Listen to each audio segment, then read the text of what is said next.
What's up? What's up? What's up, everybody? Welcome back to TD Fans Talk, home of the real Miami Dolphin fans. Shout out to everybody who's already in the building. I see some people hanging out already. They've been waiting. We got Kivzilla is the first one in the building. Shout out to you, homie. Michael Crawford is in the building.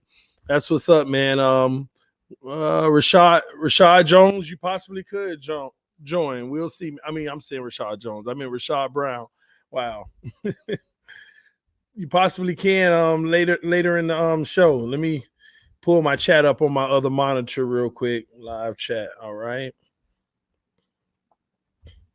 All right, let me see. The first mod in the building, Plank Titan. Shout out to you, man. First mod in the building. I see you. Let's go, Justin Richardson. We already got 35 in the room. We're going to get it up. We're going to have our panel conversation tonight. I look to have a good panel conversation tonight, guys. Y'all going to really enjoy it. I believe we have a special guest coming as well. FM, shout out to the mod squad. My main man, TD. What's cracking? Man, hey, it's panel conversation night, Tuesday night. Let's get it cracking, man. Let's get it popping. Let's get it going, guys. Let's have some fun, enjoy ourselves. We got 50 people in the room, only 20 likes. We'll get it one day, man. Hit that like button, guys. What's up, Pure Fans? I see you. What's up with you, man? One moment. Let me do something real quick. All right. What's breaking? I'm good, man. I'm all good. I'm all good, man. Copy. One moment. Y'all bear with me 1 second. All right. I'll put the link in the comment section to so that everyone who I invited as panel guests tonight can join. The link is in the comment section. For those who I invited tonight to join the conversation, go ahead. You can come on backstage and I'll bring you forward and we'll get started, man. Y'all give me a second, guys.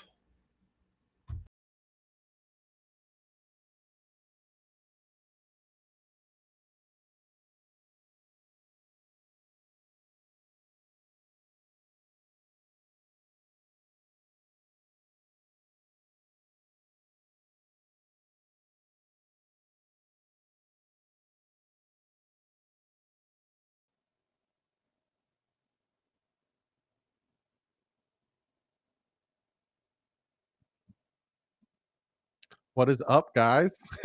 Surprise, surprise. DDW taking over TD Fins Talk. What is up, fellas?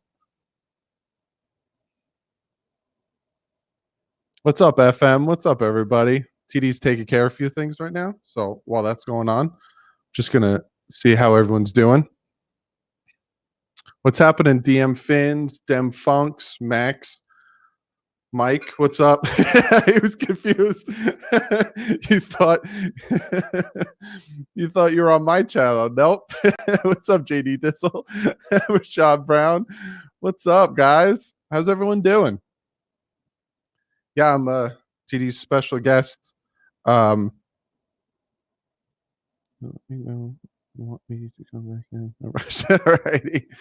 Yeah, I'm just TD's special guest for today. We're going to talk about a lot of things. Hopefully, we get some of the guys in here, talk about some interesting. What's good, EM? I'm just texting.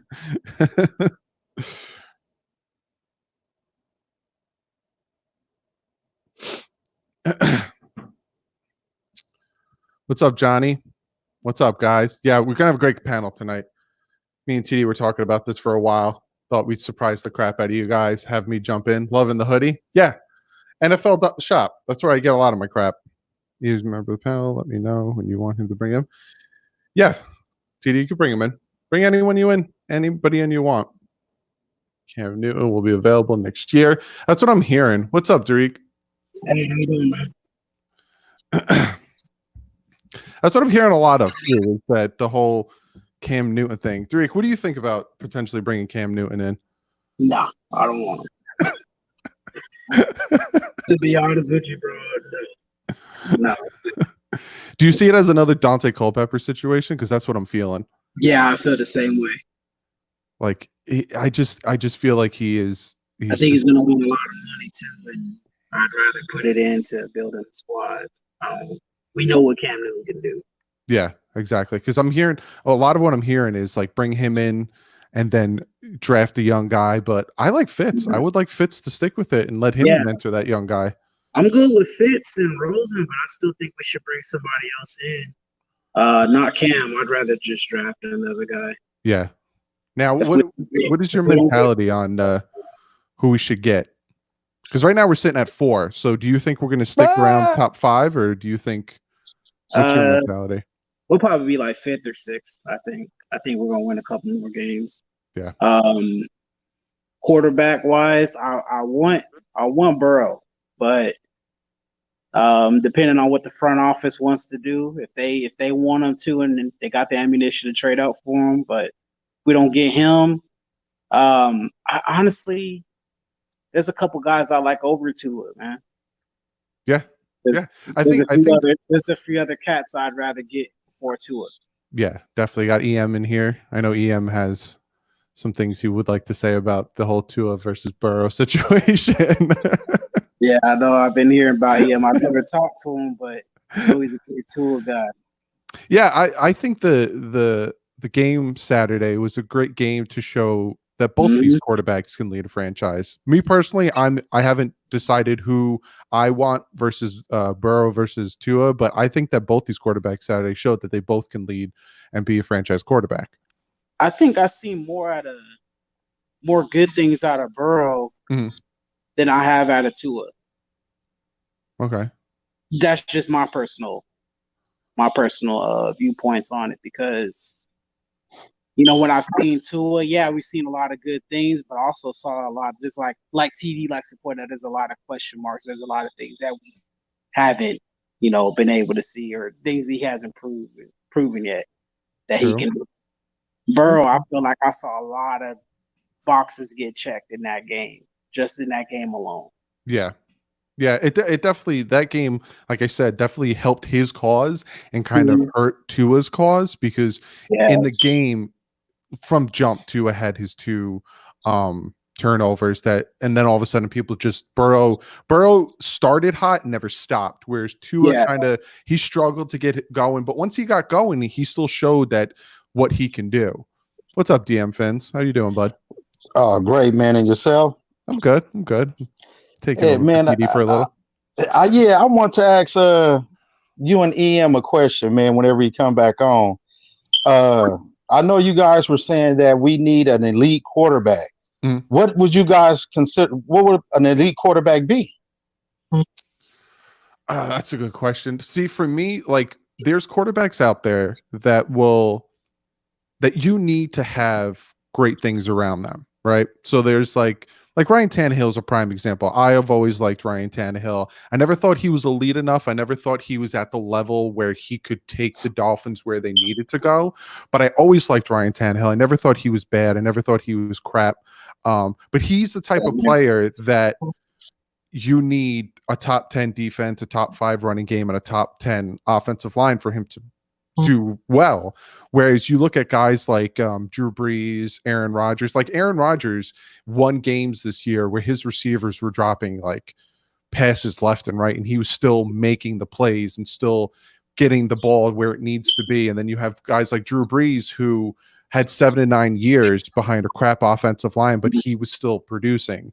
Where these types of quarterbacks, they're going to cost you money. And that's the one thing that TD talks about is you get this elite quarterback, your other positions are going to struggle a little bit because you have to pay them. But then if you get these quarterbacks, you start having that winning culture, and then all of a sudden they want to stay at a reasonable price because you're winning. Look at Tom Brady. He had fat contracts, and all of a sudden he wants to win more Super Bowls, so he starts taking pay cuts. But for me, when it comes to an elite quarterback, it's a guy that if one aspect of the game starts to fall or one aspect of the team starts to diminish, he is good enough to bring the rest of the team up versus, okay, we have one of our tackles is out, one of our guards is out. All of a sudden the team is going to start to regress because of the lack of talent at the quarterback position.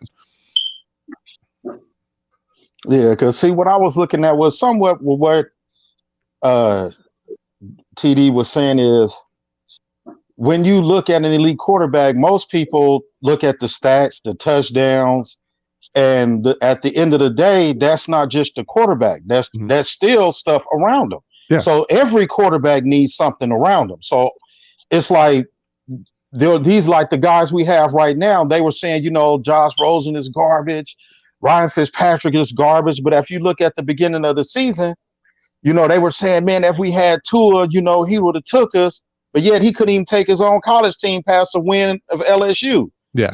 These dudes were dropping the ball. So that has nothing to do with a quarterback. Yeah. Yep. You know what I'm saying? What I'm looking at is if these guys catch the balls, they run their routes, they catch the balls. It's, to me, like you said on your channel, it's a yin and a yang. Yeah. I feel it's a little more than that because them two have to help each other. But at the end of the day, the receivers have to help because that quarterback got to hurry up and get that ball out. Yeah. If you don't have receivers that can hurry up and get open, how is he going to get that ball out? Yeah. You know what I mean? So it's like, if we can just get a quarterback, to me, it's basically like this, man. If the quarterback can get the ball where it needs to be for these guys to catch it, you know what I mean? And more so manage the game, because I'm a defensive guy myself. Yeah. And I'm not going to lie to you, I love that game I saw last night. Yeah. Because, I love defense. I don't like the teams, but I love a defensive game, because what I look at, man, is if these guys are able to put us in good field position, and our quarterback, as long as he don't turn the ball over, you give any quarterback a decent line, like you were saying with Aaron Rodgers and all these guys. But EM, that's why I wanted to ask EM, because see, according to what his boy is saying, what you said ain't true. Because to have a good season, you're supposed to win a Super Bowl, not just games. If you don't win no Super Bowl, you did not have a good season. And that's what he was saying Sunday. So at the end of the day, none of them actually had a good season. If you look at the team that's constantly there, I hate to say it, but it's New England. And look at why. You think that, man, they went and got, a lot of people didn't know that the left tackle that just left, they didn't draft him. They traded for him. You know what I mean? So it's basically, it looks like we have a staff that knows how to coach these guys up. So basically, you just, if Tua is the guy, the way I look at it is, he still need pieces around him, because what we saw Saturday, it didn't matter. Yeah. That having that quarterback didn't matter. These guys got to do their job. And you can't make them do that. These dudes, because EM said, man, hey, they let him down. And at the end of the day, he got a point. All these dudes need to do their job. You know what I'm saying? So that quarterback is not going to make a difference. What if we got this dude here and they just dropping balls left and right? Yeah. You can see when it comes to the quarterback play and when it comes to what a quarterback can do versus having an okay quarterback and, versus an elite quarterback. Look at the difference between Josh Rosen and Ryan Fitzpatrick. Josh Rosen was in there. He was throwing late passes. He was getting flustered. And he also had a hard time helping the offensive line point out and swing protections. Once Fitzpatrick came in and he started reading the defense, he started making the passes, and he started to tell the offensive line, look, this is the mic, or shift the protection this way. They started working. Ever since Fitzpatrick came in, that offensive line looks 10,000 times better, and it's the same dudes. It's actually less of the guys because Kilgore got injured, and then all of a sudden Jesse Davis started getting banged up, and then Calhoun came out. They put Bam in, but that's what an elite quarterback can do. He can not only make the receivers better, but he knows what to call, what to see, and all that stuff. But like you guys are saying, there is a whole yin and yang situation, because he could throw it to guys, but if they have brick hands, there's only you can whip it at his head and try to get stuck in his helmet. That's all you can do, Yeah, that's basically my point, man. I'm like, and see, my thing is like, I don't know if you have read a comment I had put down there, EM. My thing is if they get him and they feel that he is the guy, you still need to put pieces around him for him to succeed. And that's what I would want them to do. Don't just bring this guy in to this situation and not help him.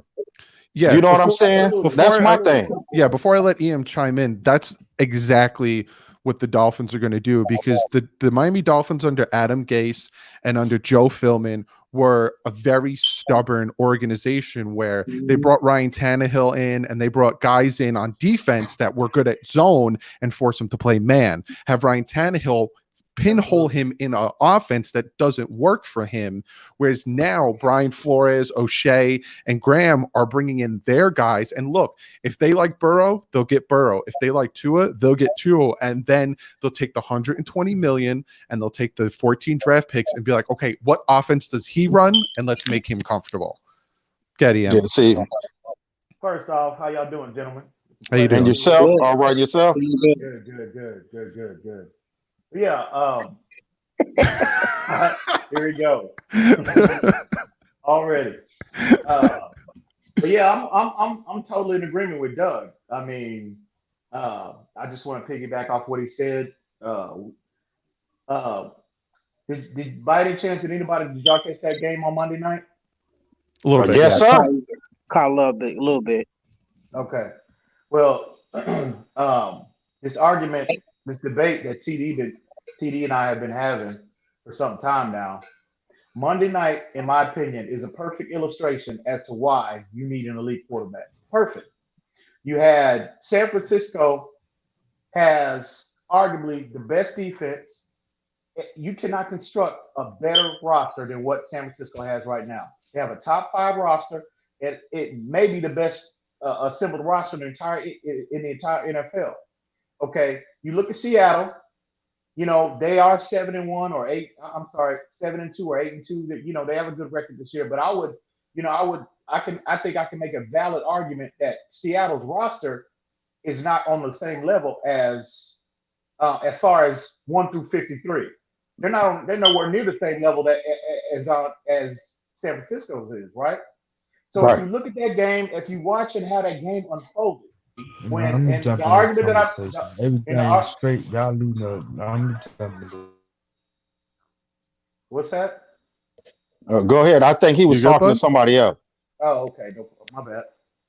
But if you watch how that game unfolded, they spotted Jimmy Garoppolo a 10-point lead. They spotted him a 10-point lead at home. And the argument that I make with TD is this. When you play, and I know that was a regular season game, but that it had a playoff type atmosphere. And as you get in the playoffs, everything gets harder. So when defensive coordinators, when you get to the playoffs, you're playing the better teams in the league. It's the upper tier teams in the league. So when you get to that level, and especially as you advance round after round, you know, all the way up to the Super Bowl, things get harder. Defensive coordinators take things away from you. They force you to do things that you're not accustomed to doing. In other words, there's a saying in the NFL that says, you know, when they talk about Bill Belichick, he makes you play left-handed. So if you look how that game unfolded, at the end of the day, what was the difference in that game? You had one quarterback who's, you know, average or whatever evaluation you have on Jimmy Garoppolo. You know, whether he's average, above average, or whatnot, but with the better roster. But Seattle had a lesser, in terms of talent, roster, but they had the best, in my opinion, the best quarterback in the game. So what was the difference when, at the end of the day, in my opinion, that was a perfect illustration of why you need an elite quarterback at that position. The difference in that game was Russell Wilson, period. And that's the argument I make with TD when a game manager wouldn't have made those plays that Russell Wilson made last night. Ryan Tannehill would not have made them plays to bring his team back last night. He would not have. So that's the argument I make with TD. We're not too far off. I never said we do not assemble a healthy, balanced roster. Everyone needs help. That's common sense. But at the end of the day, when you have an elite player at that position and he, depending on the level of his play, like a Russell Wilson, we all know Seattle's a flawed team. But because Russell Wilson is so great, his level of play helps mask a lot of their team's deficiencies, if that makes sense. And you saw, and if you know what you're looking at, it was a perfect illustration last night. So that's the argument I make for PD. Yeah, but see, at the end of the day, it really wasn't Russell Wilson. If that boy, because remember, if the 49ers missed the field goal, if he wouldn't have missed that field goal, they wouldn't have won that game. Now, yeah, he helped bring them back. That is true, but that dude, he should have made that field goal. I'm glad he missed so we could keep our undefeated, but that dude missed the field goal. And at the end of the day, the way I look at it is all them dudes are supposed to do their job. That's what they're paid to do. Absolutely. And the thing that I was saying on, what was it, last night was because I was agreeing with him. I seen your comment like, don't do it. It's like, no, that was Saturday or Sunday when I think it was Joe Blow was saying how to do the salary cap. And I don't think he was listening to what he was saying. And you was agreeing with him. And I know you were smarter than that. And I don't think you understood what he was saying. Because that dude was saying you go spend all this money. Because I don't think he understand that these free agents nowadays are coming in wanting more than what they're worth. And he was just saying pay them. And then just structure their contract later on, bring in more free agents, more draft picks. And that's what they were saying to him. Like, man, eventually your cap is going to be messed up. Well, and I'm like, that's what I was saying. Because I'm like, he kept saying, you bring in this dude, bring in that dude. I can't remember if it was Finsanity 5 or TD was like, but man, you keep bringing in these guys. And what I was saying was, you got to look at the Dallas quarterback. Now, we all know that dude is not worth no $40 million a year. Absolutely. No. You see what I'm saying? So basically, what he was saying was, So I say to you and TD, if you don't pay these guys at that position, what's the alternative? You're gonna let a Pro Bowl quarterback walk out your front door for nothing, and you're gonna get stuck in purgatory or worse, trying to find the very same guy that you just let walk out your front door for nothing. I don't understand that. To me, that is the definition of buffoonery, if you ask me. If you have an elite quarterback, like TD said, he would let him in ball game announced to the world with straight faces that they would let Patrick Mahomes walk out the front door. A man that just threw for 53 touchdowns. Are you kidding me? Where is the logic in that? You make it work. You make it work. If he's asking according to his level of play, he will warrant being the highest paid quarterback in the NFL. You do not let those special at that position walk out of your door. When you find one, you keep them. It's a blueprint. Look at the history of the league. Did they let Dan Marino go when he wanted to be the highest paid player in the league? Did they let Joe Montana go when he wanted to be the highest paid player in the league? Absolutely not. He even said that he would let Tom Brady walk out the door if he wanted to play hardball with New England. That is I'm telling you, that is, he lost me at that point. I can't, you muted, bro. I don't know why you muted. They're both muted. I see where you're coming from, EM, but I also see where TD's coming from, because that's where, from me, my standpoint, especially with what the Dolphins are doing this offseason, is they want to build a winning culture. And once you build that winning culture, once you start winning games, then hopefully you don't have that money hungry Antonio Brown style wide receiver, quarterback, whatever, that all of a sudden it's a me guy. Because that's what the Dolphins were doing for the past 15, 20 years. They kept signing me guys, Mike Wallace, and Ndamukong Suh, even Kiko Alonso, who got cut this year, got traded, and we won that trade. Vince is 10,000 times better than Kiko Alonso, but we got rid of these guys because they didn't come in to win a Super Bowl. They were like, oh, Miami's going to pay me triple what the Patriots, the Steelers, the Packers, whoever is going to pay me. Cool. I'll go to Miami because Stephen Ross is going to open his wallet because he wants to win a Super Bowl. But me, I just want the money and I want to live in Miami. And that's what the Dolphins aren't doing anymore. So Brian Flores is instilling a culture where it's team first, and you can see it already. We have nobody playing right now. At one point, we had Xavier Howard, we had Preston Williams, we had even Rashad Jones was when he was. We had people, we had stars on this team. Right now, you can't name one star right now. Devontae Parker is playing well, but Devontae Parker, we're all waiting for the other shoe to drop and him to like sprain his big toe and then start limping around, and Bubble Wrap McGee is all going to suddenly pop out again. Like you look at this team, Nick Needham was killing it on Sunday, killing it. Nick Needham, I was ripping this dude in the preseason. I was done with Nick Needham, and he was doing great. They took Eric Rowe, who was struggling at corner, put him at safety, killing it. Absolutely killing it. And that's what they wanted. Just real quick to just talk about something else. That's what they wanted to do with Fitzpatrick. But Fitzpatrick was such a baby. Like, just hold on, man. You're going to be the star of this defense.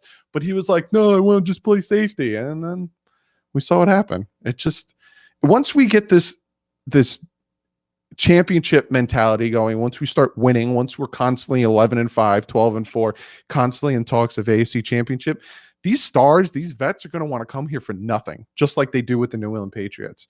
And the Dolphins are going to be the next New England Patriots, but better. We're going to be the first Miami Dolphins. We're going to be the 72, 73, 84 Miami Dolphins. And people are going to want to play for us for scraps. People are going to want to get drafted to us. People are going to be like, whoa. I don't want to go first, second, third, fourth. I want to wait till pick number 32. I want to go play for the Dolphins. That's what's going to happen. TD needs to unmute you guys so you guys can talk. There we go. Absolutely. Hey, I'm in 100% agreement, my friend. Nick. That's right. Yeah. See, the only thing I had, man, is every you got to think, like you were saying, all these guys, you keep paying them like that, you're going to have guys coming down there doing that, and eventually your cap is going to be screwed. Yeah, 100%. You know what though? But I think I somewhat agree with what TD is saying. I'm talking about from the quarterback position. Yeah, that's what. When you have, in my opinion, if you have identified and developed an elite talent at that position, you do everything you possibly can to keep them. Every other position on the team is up to negotiation. You see what I'm saying? Real quick, shout out to Nick with the $5 donation. Said, what's up, TD and Doug? What a crazy Monday Night Football game. Fins up, family. Thank you, Nick, for donating $5 to TD's channel. All right, EM, you can continue. All right, bro. I'm speaking primarily from the perspective of a quarterback. Yeah. Every other position is up to negotiation. But I just think if you've identified, developed, and you have a quarterback playing at that level, man, you do everything you can to keep them. And again, teams manipulate the cap every year. That's why you have the ability to restructure. Look, we did it with Tannehill. How many times we would restructure him? 3 years in a row? So that's why he ain't here.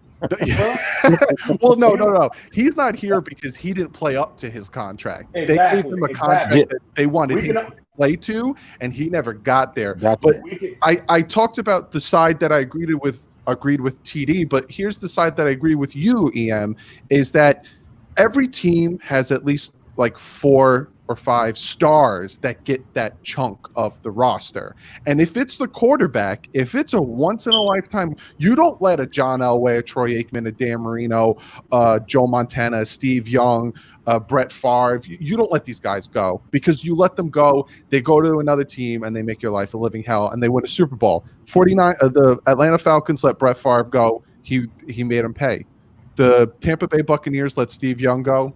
He made them pay. When you find these guys, you don't let them go. But also on the flip, you got to like sit down and talk to him and be like, listen, we're not going to pay you that much because then we can't build a team around you. So it's like the quarterback has to want to play for you, and in the same aspect of you have to give him, like what we did for Xavier Howard. Xavier Howard is showing a lot of potential. Sucks that he keeps getting banged up, but every time that man's on the field, he is producing. So the Dolphins are like, look, we're going to give you a little bit of a contract, but his contract is worded in a way that we can still get out of it because we're not being dumb anymore. And that's what the Dolphins, and that's what we're going to do. We find that quarterback, we will get him in there, but we're not going to break the bank for him because, like, look, this is a team sport. If we don't have a team around you, guy, then you're not going to be successful and you won't get that ring you want. And you know, Xavier Howard's situation is a perfect example. It's all about how you structure that deal. Exactly. The cap changes from year to year. Exactly. So you manipulate accordingly, year to year, according to your team, to your needs. Yeah. Period. Because now they front loaded that deal in a year. They front loaded the first 2 years of his deal because because we have the money we can afford to give him the bulk of that up front at this particular juncture. So it's all about manipulation. Yeah. So to, you know, again, I'm just talking about, my point is, as far as this debate with TD, it's from the quarterback perspective, and like I said, every other position on the that we have is up to negotiation. So yeah, I think what he's saying here, though, I think what TD is saying is, look at how, like I said, once again, Dak Prescott won $40 million. So what if your quarterback come to you and say he won $80 million a season? You pay him, or you let him go? It depends on who it is. It depends on who it is. Yeah, but what if it's that guy what if it's the guy you want? And remember, the cap goes up, but it only go up no more than $10 million a year. So at the end of the day, you're gonna be. And then, like I was saying to you, the way your boy was talking about what Sunday was it, Joe Blow, he was saying you go sign free agents every year. So eventually you give this quarterback whatever he wants. Then you go into free agency and you bringing in these guys, giving them the money they want. And then you got to remember, you going into the draft, you still got to pay these guys every year. So eventually, no matter how you structure it, it's going to come back on you. That's not my ideology. That's not my ideology. I never said that. No, what I'm saying is that's what Joe Blow was saying, and you were agreeing with him. That's why I said I know you know what you're talking about. I don't think you was understanding what he was saying. Well, you see what I'm saying? Well, to be honest with you, I was just trolling. Can y'all hear me? To be honest with you. I was just trolling TD, to be honest with you. So you can hear me, right? Which it's understandable because he trolls you all the time. See, I think a problem you have with a guy like Dak too is he's looking around his team and they haven't really had terrific success. I mean, they've won the division, you know, they won a playoff game last year, et cetera, et cetera.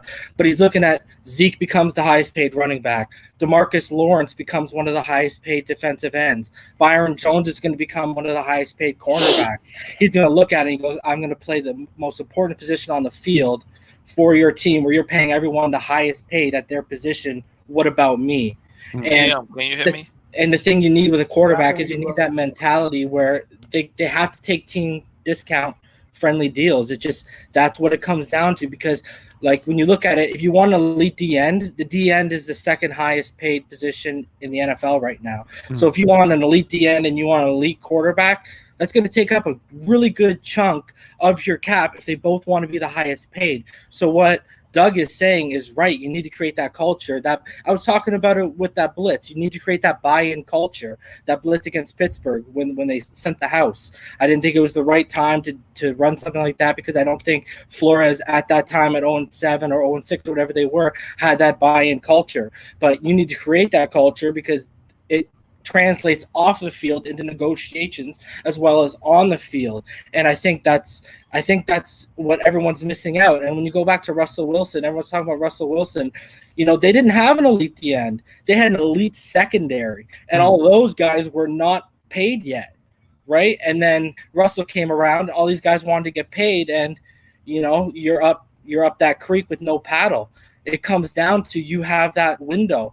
And when you draft a quarterback and you end up having to pay him, drafting becomes that much more important, and you have to be that much more precise. They need to earn their money. They in the NFL for a reason. They need to earn. 100%. I noticed that in the I don't know if it's my studio thing, but EM and Mr. Ball Game they have loading screens, but I noticed on the channel they're there and I can't hear them. So I'm wondering if that's me, if that's mine, or If that's I because can I'm hear noticing you, on the Em. YouTube You can hear channel, me, right? you guys Yeah, can yeah, hear you them good. and see them. I can't Dougie can't hear nor us, see but I don't know. Mr. Ballgame or EM Dolphin. What about you, Reason? Can you hear us? I can hear. Yeah, I can hear everyone. Yeah, it's probably mine. I might have to back out and come back in. I think the biggest thing with this whole process is the fact that traditionally, let me do that. All right, TD. I'm gonna back out. I'm gonna come back in. Oh wait, there's EM. Traditionally, the Dolphins organization,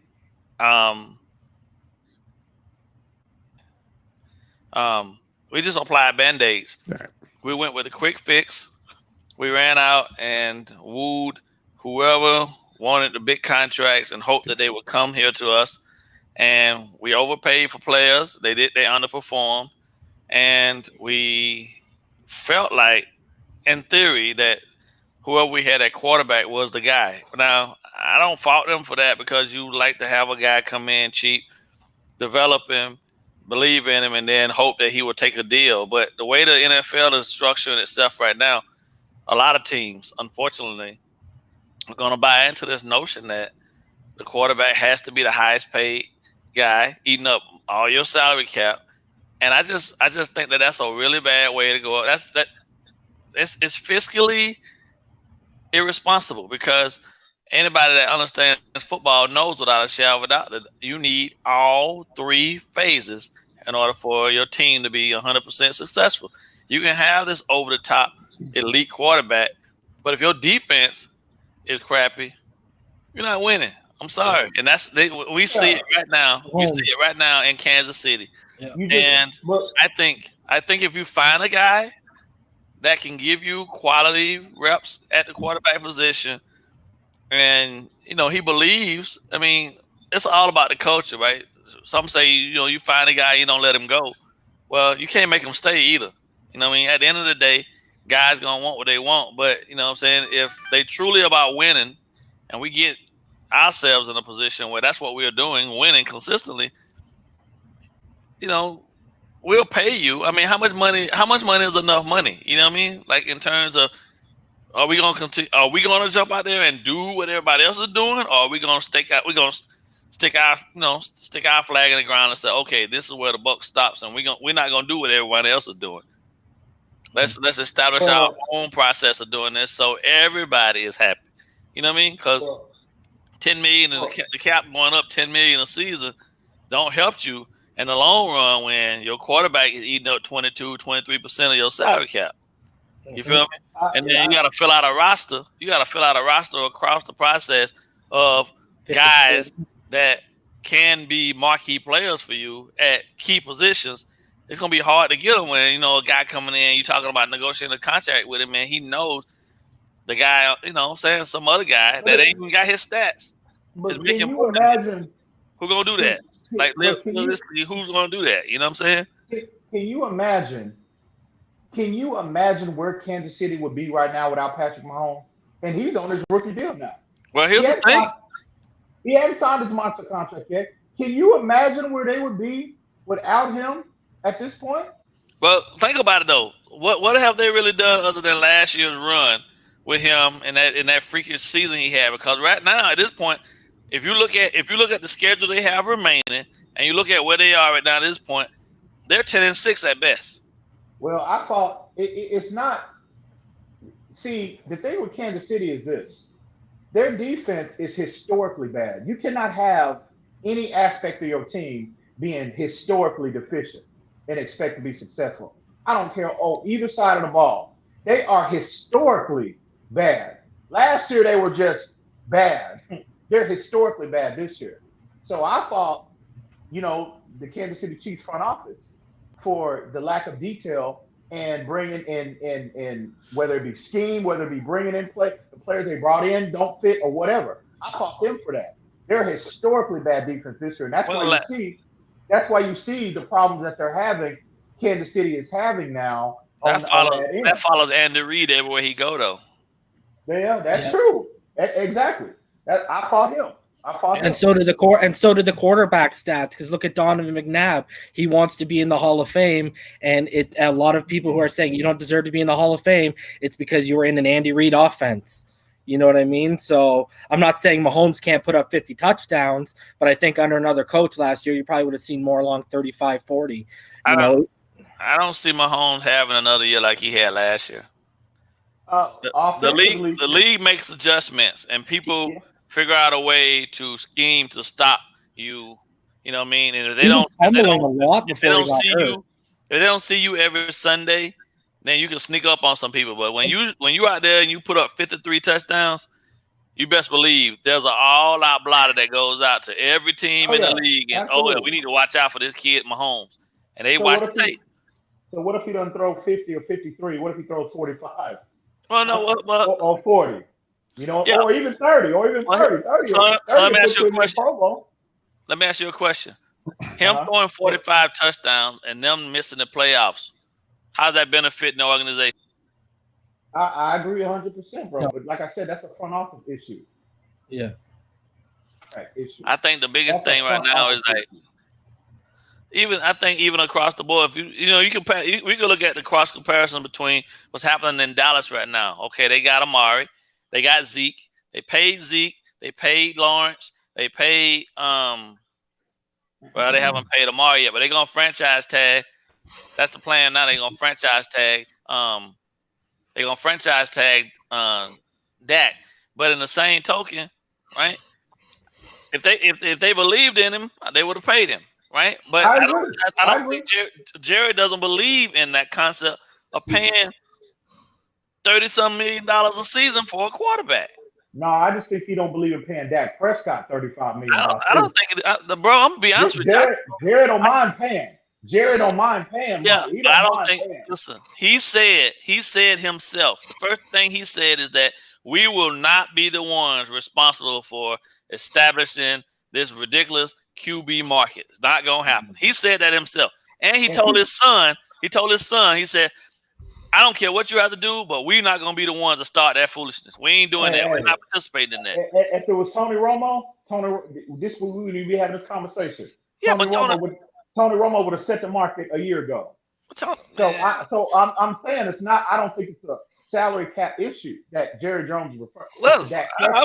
I think it's a Dak Prescott issue. I think if you look at the stats right now, just right now, Dak Prescott has done everything to put himself in a position to get a contract. Because I think Philly did a bad deal by giving Wentz the money they gave him too. But in the same token, they did what I consider to be a scared, They paid him off of scared intentions because they didn't want to lose him. But you gotta be prepared. Listen, you gotta be prepared to hardball with a player too. I ain't saying. No doubt about that. Because you always have to take. You also from a team perspective, you always have to be mindset of it's always everything should be beneficial for the team, not one player. So, but with that being said, though, I mean, I just don't understand. Y'all act like y'all can just find these quarterbacks, just off the street, or they Patrick Mahomes and Deshaun Watsons are coming through the league every year. That's why the teams cover these players like that. And the problem is, are you looking at the flip side of that? You act like we can find, you act like we can find the quarterback that you're looking for anyway easily. Right. I mean, it's not like you can find, and then because I remember Doug was saying earlier how you pay the guy if it's that guy. If it's that guy with like the Montanas and all of that. I mean, it could be considered at that point, but come on. We're talking about college football players coming in. Like if you had a chance to give them the money up front, would you give it to them? No, because they have to earn it. They have to. Not. But Patrick Mahomes has earned his. That's what the trajectory that this player is on. He will be mentioned he will be mentioned with the likes of Joe Montana, Dan Marino, and all. If he continues on this trajectory, he is on a Hall of Fame trajectory. Listen, the problem is, bro. You know what the problem is, though, bro. I watched our team. I mean, I just can't get on board with that because I watched us every time Dan came up for a contract. They paid Dan in some other positions on the team, and then we look back over it and we say how great Dan was.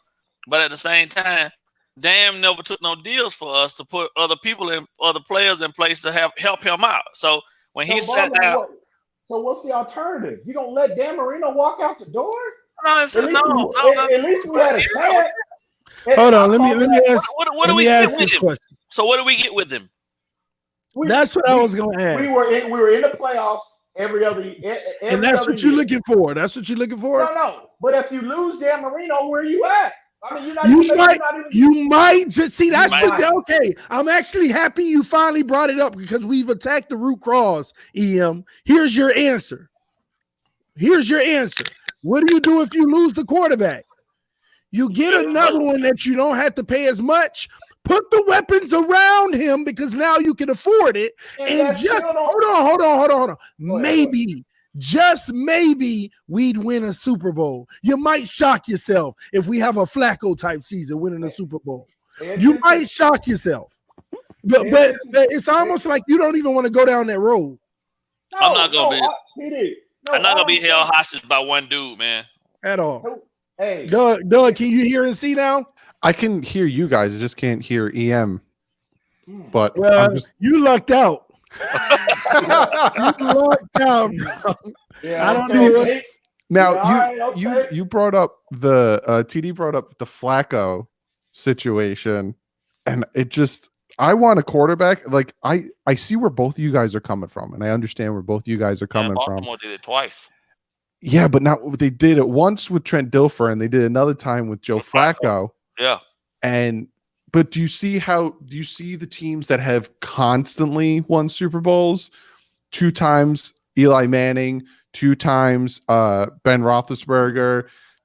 Peyton Manning won 2 times with 2 different teams. Yeah, but Ben had a run game. Yeah, but they had a defense too. You have the sustained success of constant playoffs, constant division titles, constantly in the talks. When you Here's my question to you, though. Here's my question to you. Shoot. When the narrative changed and they started paying these quarterbacks these ridiculous contracts, when was the last time Pittsburgh won? Yeah, I agree. That's where same thing for Russell Wilson. Both of your arguments are sound, and that's why it's hard. It's hard for me to. Because you look at the quarterbacks, you look at quarterbacks who are constantly in the playoffs with their teams, and then you look at quarterbacks who they do that, right? They build around them, and then all of a sudden they'll make it to the Super Bowl and not do anything, and all of a sudden the team disappears. But then you see the quarterbacks like Drew Brees, Aaron Rodgers, all these guys who are constantly in the playoffs with nothing as good around them. But then also you start putting the pieces around them, like TD's saying, and then they get to that level of the Super Bowl. So it's like, this is why we're not GMs. That's all I'm going to say. Part of the problem for me, Doug. But I'm not. I'm sorry, TD. Go ahead, bro. A part of the problem for me is this, though, Doug. We can say that. See, right when you were explaining that right there, right when you got to the part of, but if you put pieces around that great quarterback, then they're going to Super Bowls and possibly winning them, right? Mm-hmm. But the problem is that's where the line stops right there.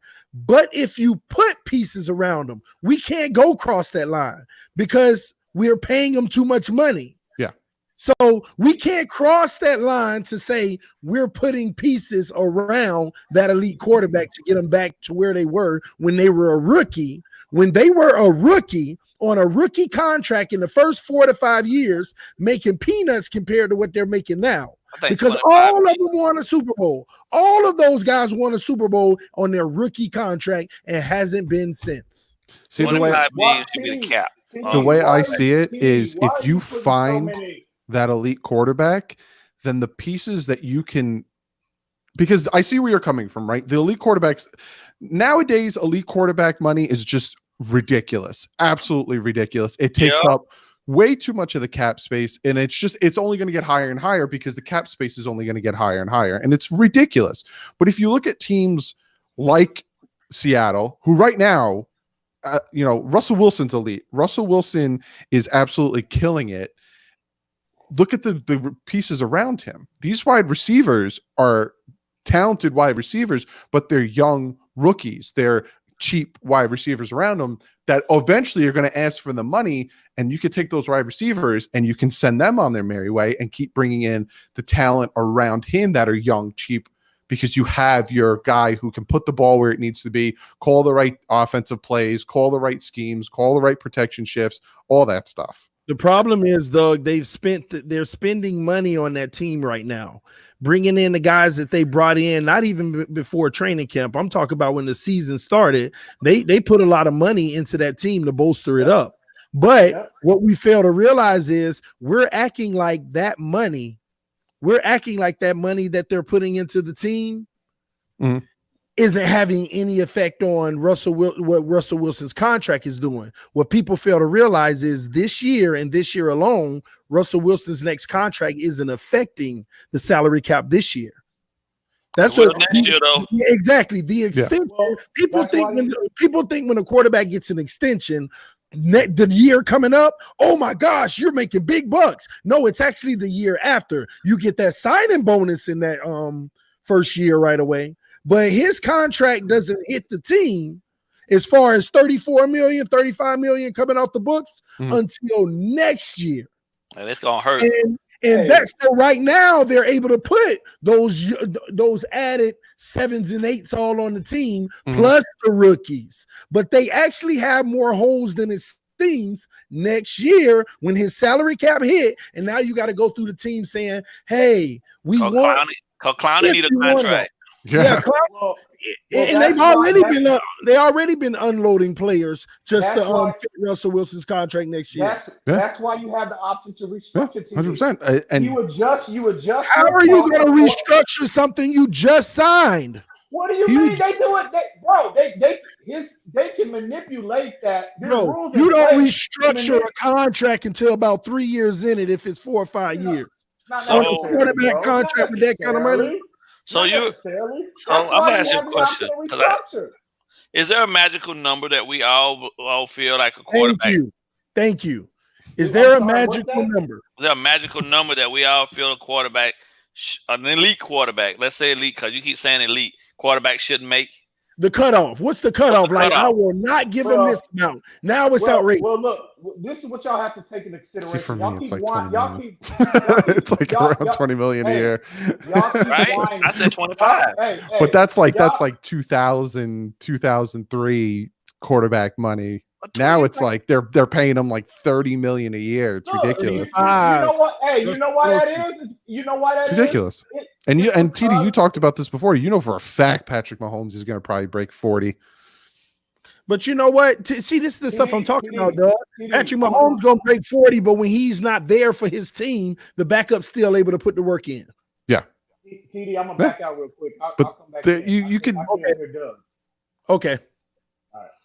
Go ahead, Doug. EM couldn't hear you. He going to back out and try to come back in. Okay. Yeah, but you could. It's just ridiculous, man. There's a little bit of a difference. Now, don't get me wrong. I totally see where you're coming from when it comes to the whole aspect of putting pieces in, but it's the sustained success, because we've seen it with Daniel Jones. Daniel Jones comes in, he has the pieces around him, he's successful. All of a sudden, he's not anymore. Kyle Allen, he comes in, he's got Christian McCaffrey, he's successful. All of a sudden, he's not anymore. People start picking up on it. It's when you have the quarterbacks like Patrick Mahomes that he has that sustained success. Whereas Matt Moore, if Matt Moore would have stayed in, we saw Matt Moore. He's good in spurts. And then all of a sudden, it's like Ryan Tannehill. I know you're not going to want to hear that, but here's my problem, Doug. Here's the problem with that. Just lost on Sunday. Yeah, because of onside. Because the Tennessee Titans were off sides. No, because Ryan Tannehill gave him that fire. But anyway, Doug, in your point, here's what I see in that situation. Mahomes being there, he's gonna help the team in the aspect of what he does. But when you bring up Matt Moore, right? Yeah. And say we know what he did with the Dolphins, but the Dolphins never had the team around Matt Moore that the Chiefs do. Mm-hmm. So for me, how can we use Matt Moore and say we know what he's gonna do, like he's gonna falter, but he's never had a team like the Chiefs surrounding him? He looked good over there. What I meant by we know what he's gonna do is he tends to get injured very easily. And that's the reason why in 2017 they signed Jay Cutler and didn't ride with Matt Moore, because at the point, if Matt Moore started, he wouldn't have made it all 16 games. If Matt Moore started, he wouldn't have made. So you're just more so worried about the injury bug. He's not a reliable source. Yeah. It's the same thing with Fitzpatrick. Right. People want to know when Rosen's going to come back in. He is, because we already see Fitzpatrick's arm is dying on him, and he has to shot put the ball sometimes. Yeah. And that's what's scary to me to finish out the season. That's why we might actually see Rosen again, in my opinion. But that's usually my argument, Doug, with this quarterback thing. We keep on saying that this guy right here, though, whether it's the Patrick Mahomes or Deshaun Watsons, no matter what it is, we say this guy, though, these are the guys you got to keep. But I think that a lot of people overlook what they have around them, making him that guy. Because would these guys be the same guys if they were in Miami in the first 4 games this season? No, definitely not. And that's why it gets to me, when people argue the latter all the time, because, and I'm not saying that they wouldn't, though. They might be able to, but you can't say that if you don't know. Let's see those guys. Yeah, let's see them in a tough situation before we crown them kings. That's it's so funny, because like when you look at the team, a lot of it has to do with the coaching as well as the players, because that first 4 weeks for the Miami Dolphins, they struggled hard. And I think that had a lot to do with coaching, inexperience, but it also had to do with they needed to grasp the systems. And then once they grasped that system, especially after the bye, we saw a completely different team start churning it out. And also, as the coaching staff started figuring out, all right, well, this is how we have to use these new players we got. Because they brought 15 new guys in right before kickoff. Yeah, I think the biggest thing, man, people forget, man, is the fact that we're talking about next level terminology and route concepts and things of that nature. It's all the same stuff when you break it down to the skeletons, but at the same time, that terminology, man, is ridiculous. These dudes out there, they might well be out there talking gibberish. You know what I mean? To the common person that don't really understand football, because when you hear what the quarterback is saying, it's a lot. You know what I mean? You got protections, you got the route, you got the routes for each individual person, you got the running back responsibility, the wide receivers, drops, all that type of stuff. All that's in that terminology, and it's a lot of stuff that goes into it. The most efficient, I don't want to say the most efficient, but half the time you don't really see the true merit of an offense until season two with a coordinator. This is why, like EM was talking about Trubinsky. Yeah, I don't blame Mitchell Trubinsky, because Mitchell Trubinsky's had 2 different coordinators, and now you know what I mean. And now their coordinator they have now is just finally getting into his groove of actually opening up his playbook and doing things in it that are familiar to Trubinsky. And you can see the difference in the kid. That's what I was trying to tell EM the other day. Like, it's not Mitchell Trubinsky's fault. He said, "Oh, he's trash." No, he's not. But you got the guy. You got the guy out here, in uncharted waters. And even y'all hear me all right? Some of the play calls, some of the play calls from the offensive coordinator, you can be like, "Why the hell would he call that?" Mm-hmm. Like, this year is garbage, though. Here we go with this.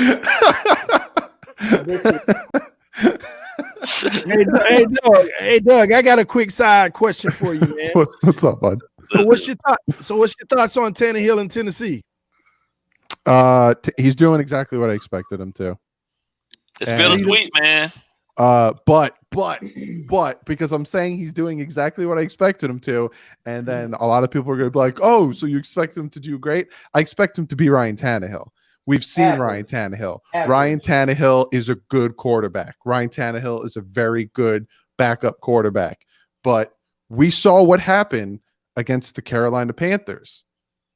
He's going to have games like that, and those are going to be the games that are going to be critical either in the playoffs or to get you into the playoffs. Now, he had 7 straight wins with the Miami Dolphins when he had Jay Ajayi running the ball and doing all that stuff, but he still had those bad games like against the Rams where he didn't do great, but he still won the game, and he had that kill at the end with that pass to Devontae Parker. I like Ryan Tannehill. I always liked Ryan Tannehill, but he was never the quarterback to get us where we needed to be. So, Well, So what do you? So I don't think we did a good job of putting the pieces around him either, though. Ever. Excuses. Except the 1 year he actually This made the all only those year. Listen, if you think about it, Doug, this really the only year that we've actually seen Parker like start week 1.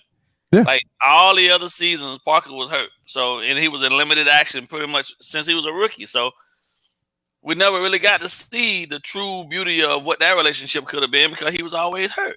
my mentality always on Ryan Tannehill has been he got the starting position too soon, and then he never had competition. Never had competition. Absolutely. And it They killed him. coddled It him too absolutely much. killed They him coddled because him. for his first 4 years in the NFL, he had concrete feet. He stared down his receivers, and he had a hard time reading defense, and his deep ball accuracy was garbage. Then all of a sudden, he started getting better. But then it's like 5, 6 years later, all of a sudden we start to see this progress, and they should have constantly, because when someone put a fire under Tannehill's butt, and when someone criticized Tannehill, like Joe Philman did after the London game, and someone, he balled out. Exactly. He was like, I need to prove myself. Let's do this. But then that was it. Adam Gase came in. He was the starter. Philman, he's the starter. Starter. He was still a wide receiver converted to a quarterback, and Sherman was the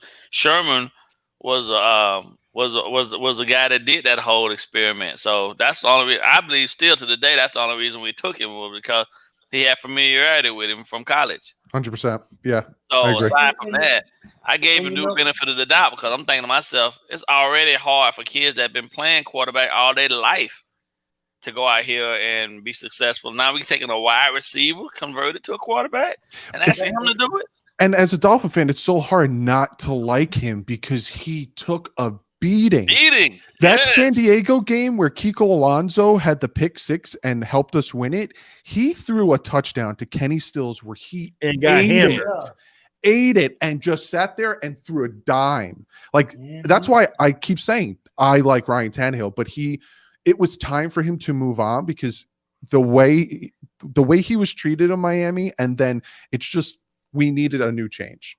But I always like him. I'll never knock him, but I'm also going to point out when he has bad games like against the Carolina Panthers. Hey, dude did he just donate $25 almost? Yeah, look at that Julian over here. He blocking EM's face though. Hey, donate to block EM face. Make it wide. Julian Monaco with the donation. You got Dougie cut off too though. I'm here. There you go. We can see Doug a little, man. He said, I'm so excited for next season. Brian Flores took a team with barely any talent and made it spark. Just think about what we could do with a lot of true talent. He's like Tom Brady. He makes everybody look good around him. He meant Tom Brady. That's what's up, man. I appreciate you lighting up the screen, Julian, and making sure that we can get those we don't want to see off the screen. So we appreciate your love and support donating to the channel, man. I saw a mock draft today, man. It kind of threw me for a loop. Uh-oh. It was from PFF, and they had us picking at number 4. And at number 4, they had us taking with our first pick, Jerry Jeudy. And then then with our mid-round pick from the Steelers, they had us taking Wirfs, the tackle, offensive tackle, Wirfs. And then they had us in our last pick taking that kid, what's his name? Clarence. He's a pass rusher from Houston. What's that kid name? You know what I'm talking about? Yeah. Yeah. Pass. No, he's a tackle. I'm sorry. I'm wrong. They had us taking Jeudy. They had us taking Espinoza. I'm sorry. Yeah. And then I heard that name, yeah. And then that tackle from Houston. See, for me, like a lot of guys ask me, like, who would I take and all this stuff. It's too early. Yeah. It's way too early because we don't know. We might be picking 4th. We might be picking 2nd. We might be picking 15th. We have no idea with that first pick. No idea. So and then we don't know. Yeah, there we go. Reason had it. I'm like, yeah, he there you go. You're right, Reason. They had us taking Herbert. At 17. no. Yeah. Mm-mm. You're not for that, y'all Doug? love that Mm-mm. pick. Hey, Do you y'all There love we that go. pick. That's I Ryan know it's Tannehill out. There you go. 2.0. You're right. There you go, Reason. My bad, Reason. Reason Hey, had. hey, Yeah. y'all will love that pick. That's Ryan Tannehill 2.0, baby. Exactly. Nope. Exactly. No, Ryan I'm good. Tannehill Listen, 2.0. listen. I'm I good. want Ryan back. I don't care. Yeah. I want Ryan back. Josh Jones, the tackle from Houston. Shout out to Pete Martinez. He said, just joined. Loving the TD Doug collaboration. Fins up. Don't hide. Flex. Year 3. Started. Oh, Lord. Yeah, Flex. man. That's what's up, man. I appreciate you, Doug, man. Yeah, man. As Yeah, anything but Herbert, man. Yeah. Yeah, I Like don't want to even go through that. at that point, like later on in the first, why not go for Hurst? You know, grab Jalen Hurst later on, maybe with the Steelers pick, maybe with the Texans pick. I don't want him either. I don't want Jalen Hurst either.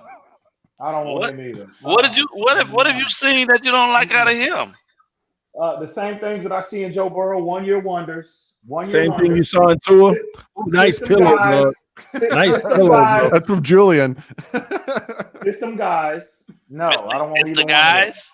Especially, I don't want Jalen Hurts in the first round. Absolutely not. No.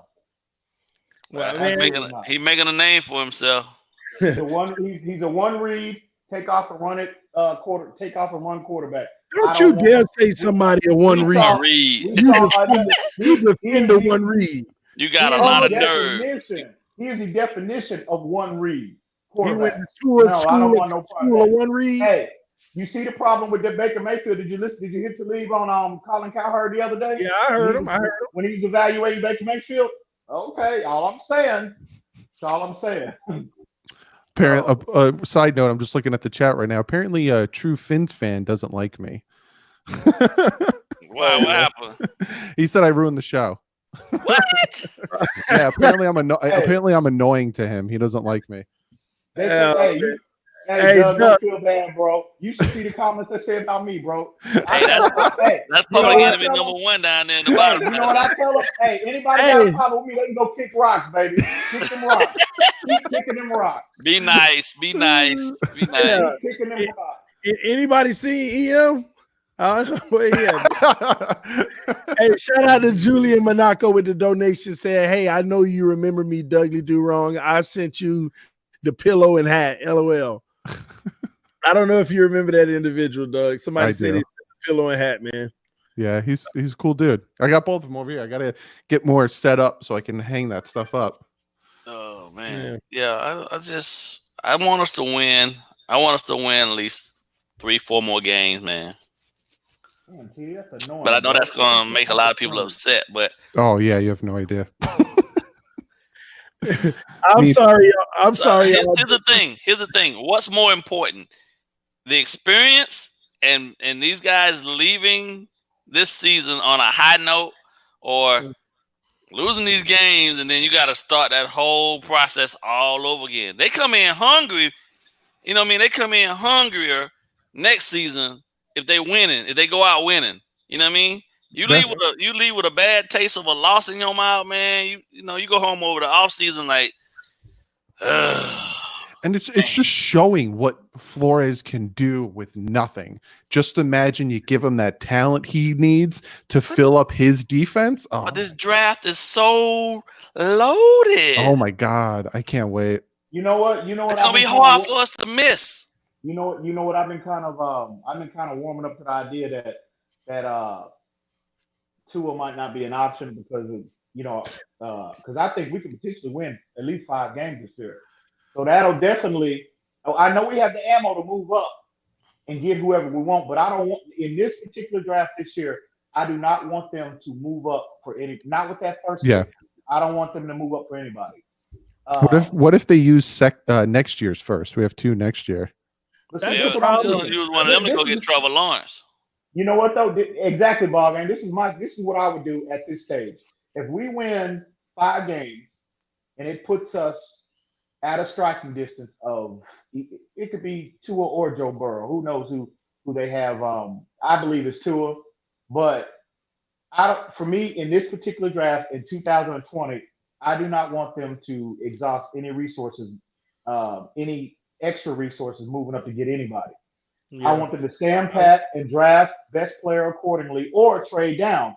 Yeah. And if you do that, you can imagine I would push a lot of them picks for next year, and then you move up and you go get it. If you covet Trevor Lawrence that much or whoever, Justin Fields coming out, or Justin Fields, then you move up and go get one of them next year. Only because I think this year is deeper, potentially will be deeper than next year's draft. Yeah. In particular, the holes that we have. So I think, and you already have it. You know that does. You know you already. If you do that, you've already assembled enough help. Addressed a lot of the majority of the issues on your team, and then next year, like I said, you lock the loader and you can go up and get whoever. How many compensatory picks do we get? 2. I think You didn't get the third one? Juwan James went from a 3rd to I think a 4th because he hasn't been playing, and I think Cam Wake is staying at a 5. Which that whole rule about them not playing, dropping down the compensatory pick is just stupid. Crazy. Isn't it stupid? He signed the contract. Like, exactly. That's Yeah, not my fault. He can't play. That's not Exactly. my fault. He was healthy when he signed the contract. But it's a part of the compensatory rules. That's the way the system's set up on that, because it has to give you equal value of what the player kind of gave for that other team. Makes sense. What they would constitute as equal value. But Vic course through with the donation, said mods in the house. Shout out for the TDs. Shout out for TD's channel and Dougley Durong's channel. Shout out mods. Fins up to you, Vic Coaster. We appreciate you, man. And I'm glad you helped us block EM for a little bit. EM said this annoying. Hey man, we got to keep the lights on, EM, so we can't take the donation. I hear you, bro. I hear you. You're a real funny man. You're a real funny man, bro. only on Tuesdays, baby. Hey, Doug. EM did send me this though. EM sent me this Is earlier. it a nude? Listen, man, I might be in the emergency room. All right. All right, let me stop. All right, let me keep going. Stop messing with my head. All right. Here we go. He sent me this, and I actually loved it. I didn't know this myself. The Dolphins defense before the bye versus after the bye. The first 4 games versus the last 5 games, pretty much, right? Mm-hmm. And let me see. You gave me the stats. Yeah, the total defense, we went from being the last team in the league, ranked 32, and now the second half, so far, we're ranked 14th in defense. Yep. We're ranked 14th in defense in the last 5 games combined. Look at now that. is look at that third down. Look at that third down defense. I think we're ranked 9th. Yeah, eighth, tied at 8th with nothing. Third down defense. We went from 31st to 8th with Eric Rowe, with Nick Needham, with Parker, who we picked up from with nothing. Exactly. And Mr. Ball Game, I don't think we can hear you. If you want to go out and come right back in, maybe, because I couldn't hear you just now. How about now? Okay, yeah, I can hear you now. Yeah, all right. Now, pass defense. We went from 29th to 10th. Like Lord. Run defense, we went from 32nd to 23. Okay, we got some work to do. Yeah, got some work to do. We got some work to do. Scoring defense, we went from last in the league, 32, to 15th. And they buying in, man. They buying in. Sacks is the only thing that hasn't jumped off. We went from 25th tied to 24th. What about pressures though? It's not showing pressures. No pressure. But takeaways. I'm sorry. I saw. I was gonna. I didn't include that in there. I must not have. I'm sorry, TD. Yeah, it's not on here. I saw a stat to where we're like hovering around 13th or 14th in pressures. So I think a lot of times. I used to tell my guys. When I was as a defense coordinator, I should tell my guys that I would prefer consistent pressure all game than an individual sack, because if we can get that quarterback off of his launch point, we affect him. Like what Clowney was doing last night. Yeah. And last he had on here was takeaways. We went from tied as the 30th ranked team to number 15. Wow. Come on, man. Come on, guys. buy-in, man. That's buy-in. You see that? That's next level stuff right there. That's buy-in. That's them guys buying into the scheme and being selfless. And finding diamonds in the rough. Like with Beagle, get that trade for Kiko for Beagle. Oh, it's just huge. But what's called Graham knew him though, so Graham knew what he was getting. Yeah. Exactly. Get a little bit of that taco too. On that one, I believe. You know what I mean? I think Beagle can be I think he can submit. I think he can be a permanent starter on one of those edge spots. I really do. Yeah. I mean, I'm thoroughly impressed on how he sets the edge, my friend. I mean, I was blown away Sunday. Yeah. And again, that's a top 5. I get they didn't have Jacoby Brissett and T.Y. Hilton. They had Yeah, but them guys ain't down there playing against Beagle. So that's what I'm saying. That's what I'm saying. That's a top 5 offensive line all day. They had all 5 of their starters. Yeah. And we still haven't seen Van Ginkel, and just when he comes back, that's my guy, man. I'm telling you, it's gonna be nasty when Van Ginkel get healthy, bro. When he next year, oh man, give him that season, just like Raekwon, give him a year to get it all figured out. It's gonna be ugly, man. It's gonna be nasty, bro. If we get that kid from Iowa, AJ Espinoza, or whatever his name is, that'll solidify our pass rush. Yeah, I was watching some film on him last night, and I was like, "Hey, I still like Chase Young as my option, but man, he's right. Hey, that is perfect. He is a monster. You got a 1, and you got a 1A, and he's that 1A. You take him, you match him up with Gachow, with Wilkins, and now Jenkins. Oh, this defense is going to be ridiculous. I'm anxious to see. I like Taco, man. Keep Taco. Oh yeah, no, Taco's still going to be there. Get a little bit of that taco cheese. Shout out to Ian, man. Shout out to Ian for giving me these stats earlier because this is pretty legit. Even though it is coming from EM, so I need to verify it. Hey, just so you, EM. They were talking a lot about the man that you said is a bust on Sunday too. Who was that? Charles Harris. Oh yeah, he did pop up. Charles Harris had an outstanding game on Sunday. I know he didn't. He had an outstanding game. He had an outstanding game by your standards. By your standards, what you said, him being a bust. You say he's a bust. Charles Harris was in the backfield. Charles Harris had a couple of tackles. He made 2 plays. He made more than 2 plays. Considering what we have gotten from Charles Harris here, I guess in that regard, yeah, he had an outstanding game. That's he made more than 2 plays. That's 2 he more made plays. He made 2 that you remember.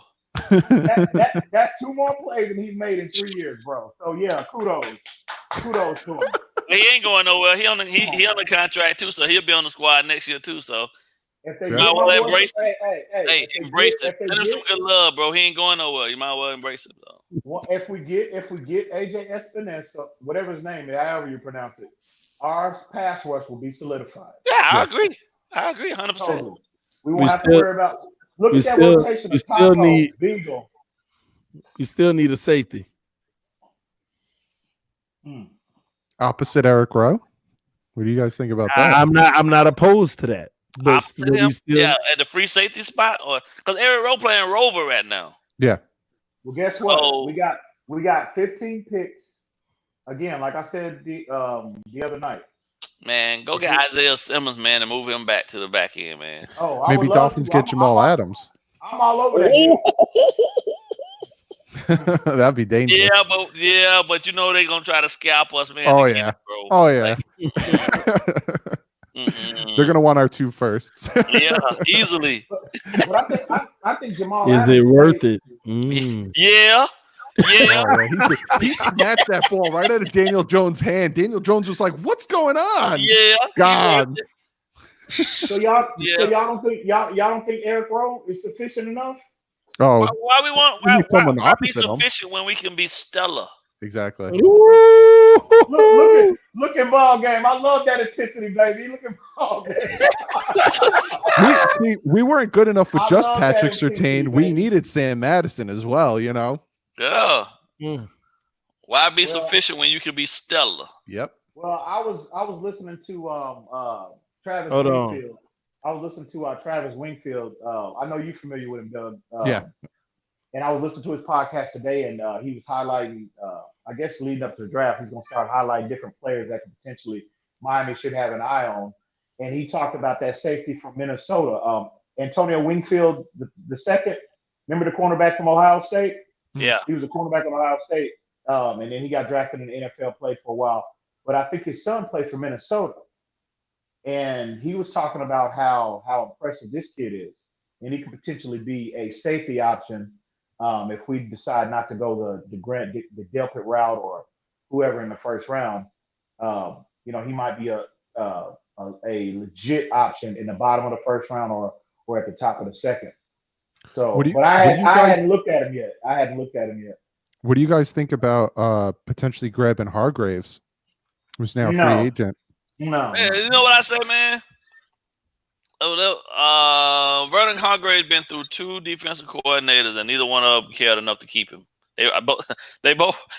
Something ain't right. Something ain't right in the water if 2 different coordinators really wanted you gone and didn't give you something ain't right. Yeah, that's what I'm hearing. The coordinators. He ain't in shape for that. I'd rather take guys that everybody missed on and decided not to draft, and then we got now a whole handful of guys and just go with them as opposed to taking Hargraves from the Bucks, who had 2 different coordinators, like I said, and he's still in pan out. Nah, I'm good on him. Hargraves is not his skill set doesn't fit this defense anyway. He's not a press man type corner anyway. Right. He's more of a zone based corner, I think. And he's slow, man. He had a hard one time. Exactly, he's slow. Yeah. So no, we are in your face. We're gonna run with you. We're gonna touch on you, press you up. That's what we're gonna play. And he don't fit up at all. Nick Needham, baby. Nick Needham. Yeah. He's getting better every week. You're forgetting Wilkes. Wilkes out there too. Yeah, he ain't on that boundary like Nick Needham, though, baby. But you need that slot. He locking that slot up. And you don't even look at it. See, that's what you're missing. You looking on the boundaries. I'm looking at that slot, and he's locking that slot up. If you remember when they had Wilkes, what our defense looked like when Wilkes was on the boundary. It was trying him out there, right? Everybody ain't built to play out there, though. That's the whole point. Exactly. Nick Needham is, though. Deion used to say it all the time. He could never play in the slot. He said, I'm only good out here on this island because it's just. Can everybody hear me? Yeah, we hear you. Okay, let me. Unfortunately. Go ahead, bro. EM done messed up. All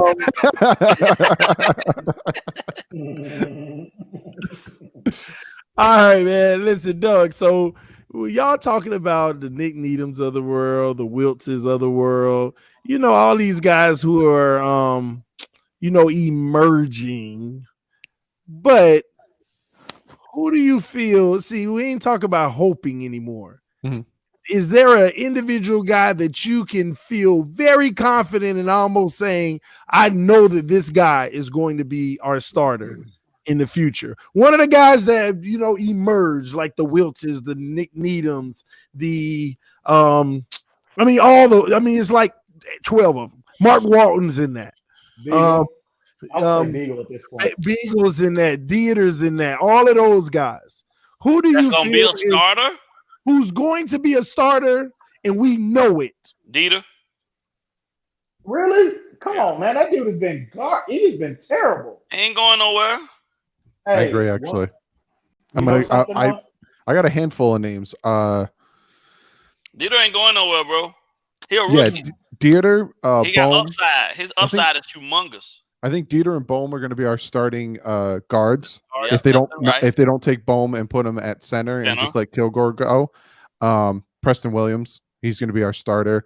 I don't know if Albert Wilson's going to be on the team next year, as much as it sucks, but I don't think he'll be on the team next year. I don't think we have our starting running back right now. I think that's going to be one of the splashes we make in free agency. Austin Eckler, I'd like to see them go after. In the secondary, I don't know. That's one I don't know. But Baker, McMillan, Baker's locked in. McMillan's locked in. I think Eric Rowe is too. Yeah, Eric Rowe. Eric Rowe, because that's a special position that he playing though. So defensive tackles, I think we're pretty set at. Yeah. We need tackles. We need tackles desperately. Gesicki. We need guards too. Gesicki. They need to totally remake that off. And y'all, man, I'm telling you, I'm concerned about Giga. I'm gonna be honest with you. Why? I'm really because he's giving you absolutely nothing in the run game, and that's what's the most concerning thing. He's coming from Wisconsin. That's their MO is run blocking. Oh man, but look at the guard, and I was thinking about this the other day. Look at the guard who the Denver Broncos selected in the second round. I think it's Dalton Risner, I believe. Pro Football Focus, he's a rookie. Pro Football Focus has him rated in the top 7 of all guards in football. But they're different. But they're running a different scheme, though. Come on, man. All of that stuff. But hey, that's the thing, though, right? You trying to look at them as this dude versus this dude, but you got to look at the scheme they running too. Also, if that was the case, we should have already just cut ties with Gesicki last year. Yeah. Well, I'm not saying cut him. I'm just saying he hasn't shown me enough to where I can point to him and say, yeah, absolutely. Other than his draft status, I can point to him and say, oh yeah, absolutely, he's gonna be a starter. No, well, yeah, the Dolphins this offseason are going to. They have who they want to project to be the starting offensive lineman, but they're going to bring more in. You need depth on offensive line. They have to. They get beat up. Offensive, defensive linemen get beat up. Yeah, he'll be all right, man. I mean, we just got to. I'm hoping. We just got to be patient, baby. I'm hoping and praying he does work out, but he has shown you compared to the other rookie offensive linemen that were selected in the first, second, third round. They're clearly outperforming him. He's giving you nothing. You gotta think too. Hey, think about this though. Are those other guys that you're talking about? How many of them got a dude that they just picked up from 7-Eleven to the left of him, and then they got a revolving door at center to the right of him? I hear you. You see what I'm saying? I hear you. Like I don't even know this dude. I'm supposed to trust this dude. I hear you, but all I'm saying is, you can't, in my opinion, he hasn't shown me enough to where I can, other than his draft status, you can point to him and say, oh yeah, he's showing me something to where I can say, yeah, absolutely, unequivocally, he will be a starter moving forward. No, they need to do it. They need to do it. Get Prince back in the game. Yeah. I gotta actually get out of here. So before I leave, I want to thank you guys for having me. Hey, Doug, man, I appreciate you, man. I appreciate you stopping through. Shout out to Dougley Durong. Y'all make sure y'all go check his channel out. One of the best to ever do it. That's a legend right there. He wants to remain humble about it. Yeah, Petey, you're the first live streamer I've ever seen do this. You're the first live streamer. Hey, we spread the love though, baby. We all out here. We getting it, man. You better be coming up here for Giants or Jets, my man. Man, I know, man, but I we're gonna lose games if I go, dog.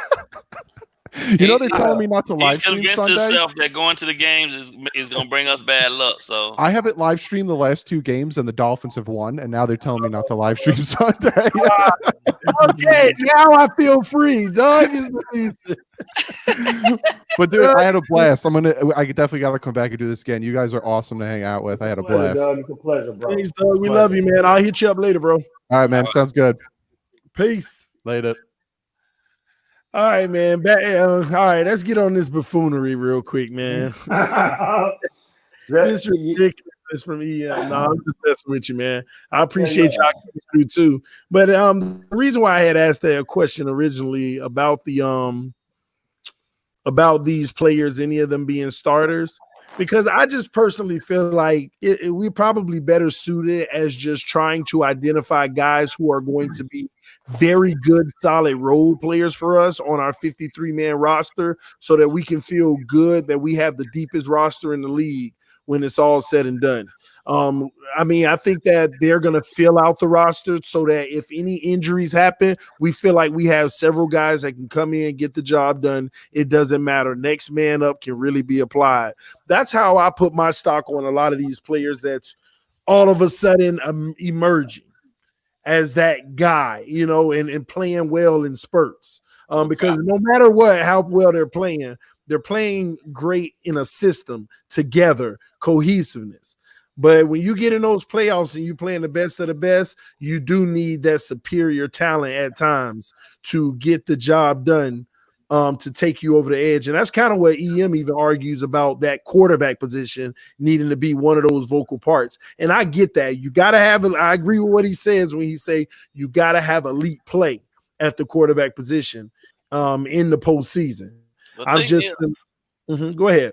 The thing is, though, that these guys aren't just they're not just auditioning and doing all this for us. Other teams are looking at them too. So we, true. That's so true. All of them on what, 1-year deals? 1 and 2s. 1 and 2s, right? And non-guarantees for both, you know. Right. So, but at the same token, Mr. Ballgame, that's why I like the way we set it up. We control their chips up. Right. You know, we got them on deals where they can't just say, yeah, I'm not going to stay here this year. I'm going to go over there because I showed myself. Oh, you're under contract and we have the rights. So I like the way, and that's almost across the board. All these young guys, all their contracts, the way that they're set up. So that's why I was real adamant on giving Greer his praise in the offseason for what he's done so far. And I said because of how he's structured a whole bunch of these free agents and undrafted players. It's a win. It's a win, man. So that's my thoughts on it. Hey, so let's switch gears real quick for a second. Let's talk Buffalo just for one moment. I want to get both of y'all thoughts. And by the way, sorry to everybody for being late on the stream tonight. This morning, basically had to take my 3-year-old to the emergency room. He done came down with a little something. He's fine. Yeah, he got his energy back, but he's still restless and just want to lay. And then this evening, end up taking my wife to the doctor. So it's bugs going around, and I'm trying to stay away from them, but I can't because I got to take care of them. So while y'all talking about the Buffalo game, what y'all think? And y'all have a conversation. I'm just gonna go check on everybody, make sure they're good. All right. All right, bro. I think we can beat them. I think we can beat them. I think I've seen holes in their offensive scheme to the point that we can exploit it this time around. First time around, the game really got out of hand for us, and we didn't really understand what we were doing.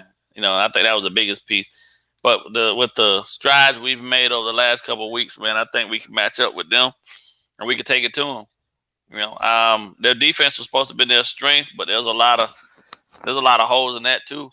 And I think what's a good reason? I don't see too many teams left on our schedule that we can't beat. Truthfully, I know, right? Yeah. I'm 100% in agreement with you. I'm not concerned about Buffalo at all this week. Nope. We had home too. We saw what happened last time. That should have been a dub. Right. But Fitzpatrick he's been, and I get that's been kind of a knock on him his whole career. I wish he would just he would protect the ball a little better. Yeah. You know what I'm saying? He's been making key like easily. That game Sunday could have got out of hand. That pick he threw. He just needs to be more secure with the football. You know what I mean? If we do that, because you look that Buffalo game. You know, we could easily, with the 2 wins that we've had the last 2 weeks, Buffalo, Washington, Dallas, man, we could easily have, 4 or 5 wins. 4 or 5 wins at this point. Yeah. You know what I mean? The only team we didn't. The only team. Listen, I just feel like the only team that we really I feel like we just really let down on was the Chargers. Because they shouldn't have won. They were down. Melvin Gordon, and he didn't do nothing in that game. But we let Eckler kill us. And then Baltimore, because we didn't know what to expect. Yeah, exactly. We didn't expect Baltimore to come out passing the ball like they did in Hollywood Brown. And listen, that's the cold part.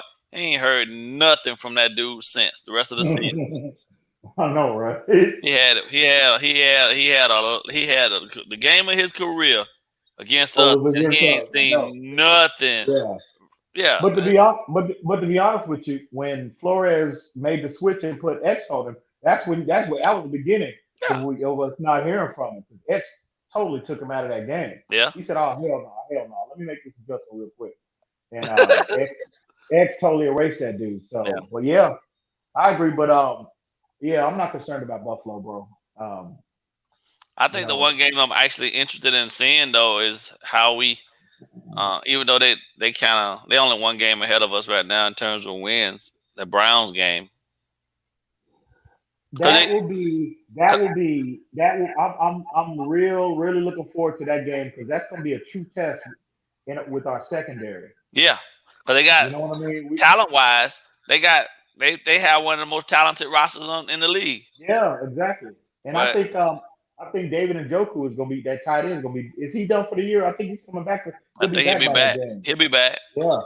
So those are definitely intriguing matchups with our secondary. With Odell, Jarvis, Njoku.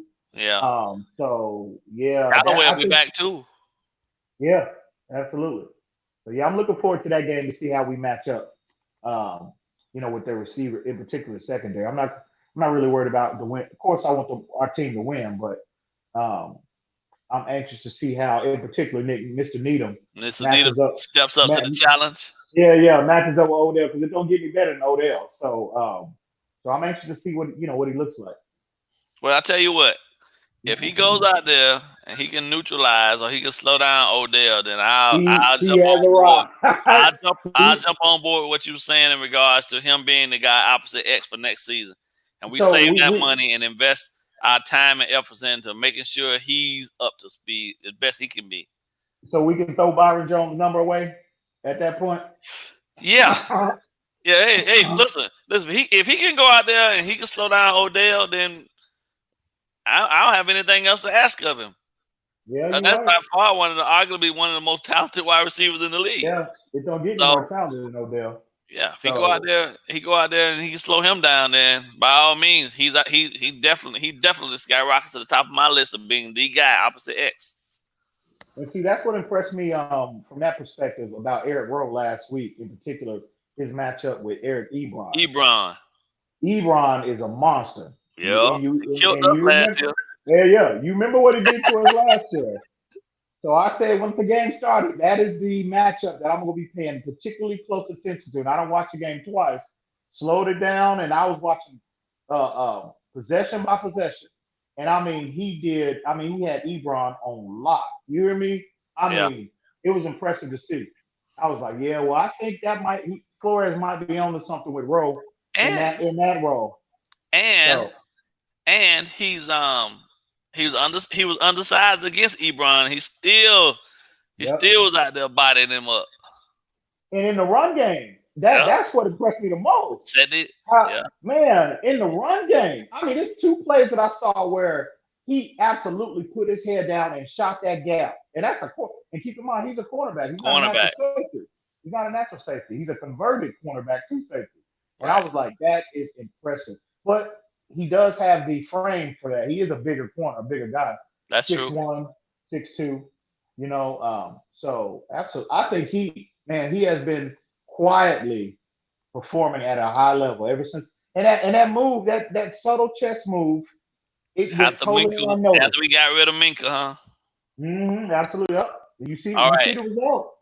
So what you think the conversation was? So it was he's Eric, I need to speak to you. He said, now we let Minka go. I want to know if you willing to accept this challenge. Yeah. Oh yeah, coach. Whatever you need, coach. Yeah. Well, I need you to be my Swiss Army knife. Oh, I got you, coach. Just like New England? Yeah, just like New England. All right, no problem. Cool. Just that simple, right? A professional, grown man accepting the challenge. Not no little boy. I mean, he up there balling in Pittsburgh. I wish him all the success, but fuck him. No, I'm sorry. I don't want to say that. Come on now. He ain't a Dolphin no more. I agree. He tripping, man. But yeah, I'm loving. I definitely think we need to upgrade that free safety, though. I'm with you on that. Bobby McCain. Yeah, Bobby McCain just don't do it for me, bro. And he's too expensive. Yeah. Joker, listen, man. You don't have to be. I'm just sorry. You don't have to be 22 to 25 yards deep. That telling me you scared to get beat. Yeah. Yep. And you giving away the coverage. You telling them. Yeah. Hey, why is Chef Jew so anxious to get in here to come at your head, you know? Who is that? Right here. There he is. Oh, I don't even know who this dude is, man. He been calling me for weeks. Oh, I know who you. Oh yeah, That's good. I know. That's good. I've been watching the shows. Trust me. Even the videos back then, I've been watching the videos. Trust me. Very good. I've been Very watching. good. All right, yeah. Let's get straight to it. Now, I remember I had a conversation in the group in the chat. I was at the game, and I remember I was talking. Everybody was kept talking about two of this. And I remember I said I didn't want to. I wanted either Joe Burrows and Chase Young. Here you come in the conversation telling me I need to go to the film room because I don't I can barely hear you. Yeah, you breaking up. You can hear me now? It's breaking up, bro. Yeah. It's breaking in and out. Hold on, y'all get me now? Yeah, you good now. Okay. Where I left off at that y'all didn't hear. Just start over. Okay. I remember this conversation, and I never forgot it because I asked you this question a long time ago. I've been asking you this question. This from the wrestling game. I remember this game, and I asked you this question because you so much sold on Tua Tagovailoa so much. And I've been knew this history because this history has been like this a whole time, right? I asked you this question. Huh? What history is that? That history is, I said, Alabama quarterbacks do not do well in the NFL. I asked you the question, how many of them are starting right now? And how many have won a Super Bowl since then? That's the question you asking me now? You asking me now? Oh, okay. I can barely hear you, bro. You're breaking up, man. You hear me now? It might be me. Can y'all hear me all right? Okay. Yeah. Yeah, we good. I can hear you. Yeah, because he keeps chopping up. I keep hearing this womp, womp, womp, womp, womp, womp, womp. Okay. Okay. But yeah, I hear you. So, hey, what's the question again? Because you chop for real. You chopping up. How many Alabama quarterbacks are starting in the NFL, and how many have won Super Bowls? I mean, to my knowledge, none. Okay. But I mean, how many quarterbacks that started at LSU? How many of those in the NFL that started and won? Zero. Okay. So here's my thing. What makes you feel you so on Tua Tagovailoa to change that history? Now let me help you out. Mm-hmm. Alabama haven't had a quarterback win a Super Bowl since 1975 and 76 season. That quarterback that year was Kevin Staples. I remember that. Y'all, some people think, oh, you wasn't born around that time. You don't remember. I remember that because I did my research and I did my study. Only 3 Alabama quarterbacks have won Super Bowls.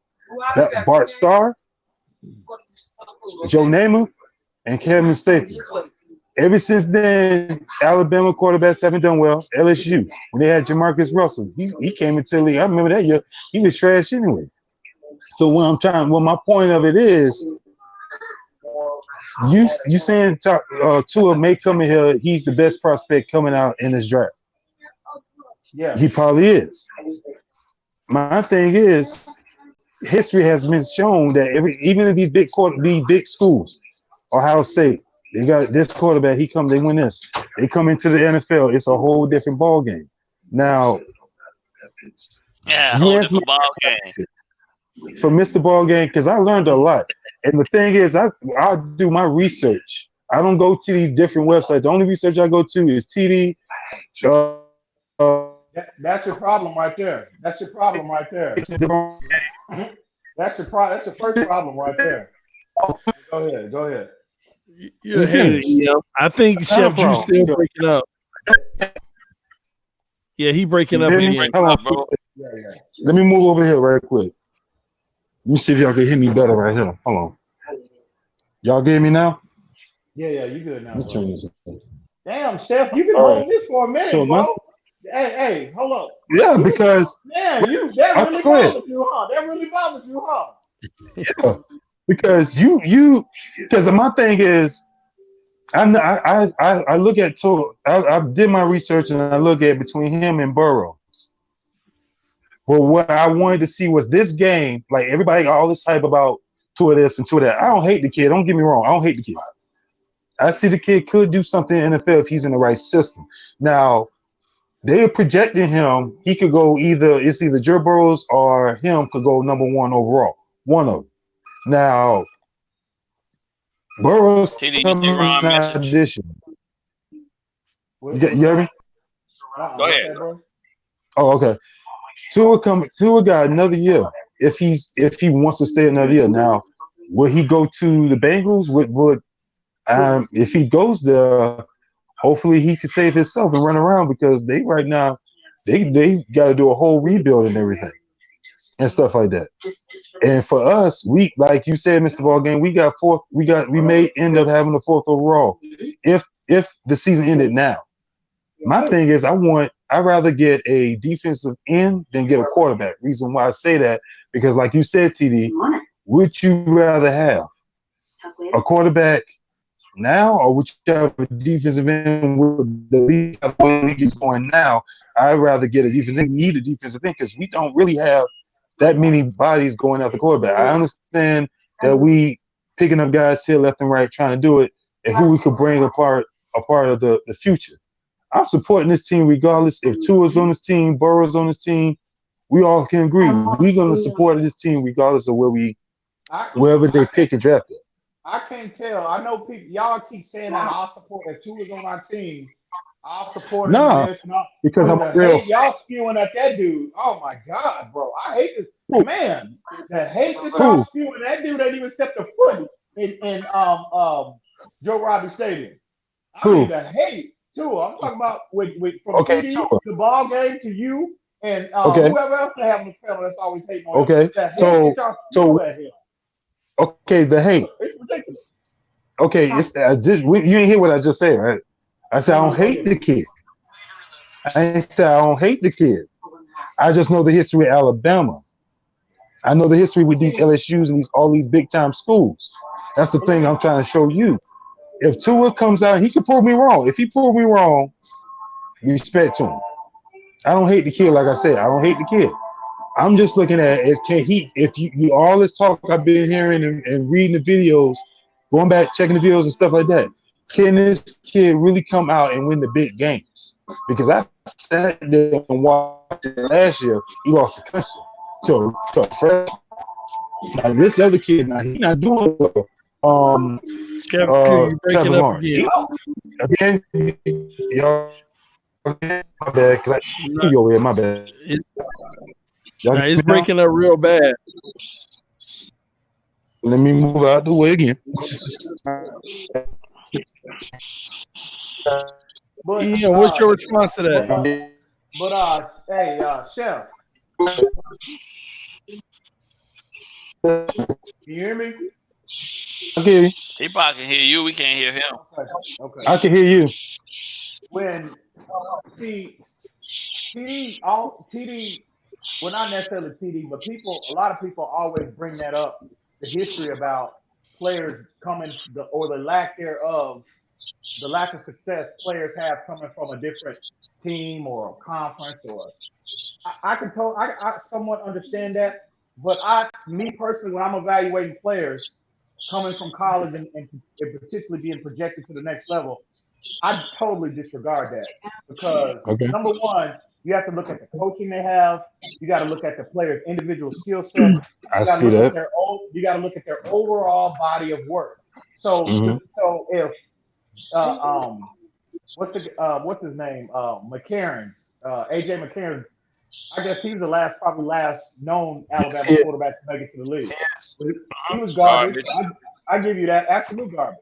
But when you're comparing the individual talent from a Tua, it's coming. When I say the things that I say about Tua, it's because of his individual talent and his skill set.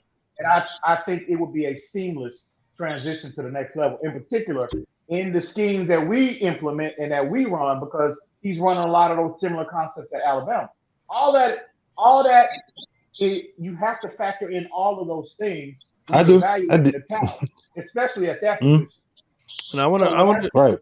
So he might be a bust. He could get. I mean, the same thing they're saying about Tua, they said about Baker Mayfield last year, Sam Darnold. Oh, they do it every year to hype up, and I get TD's argument in that regard.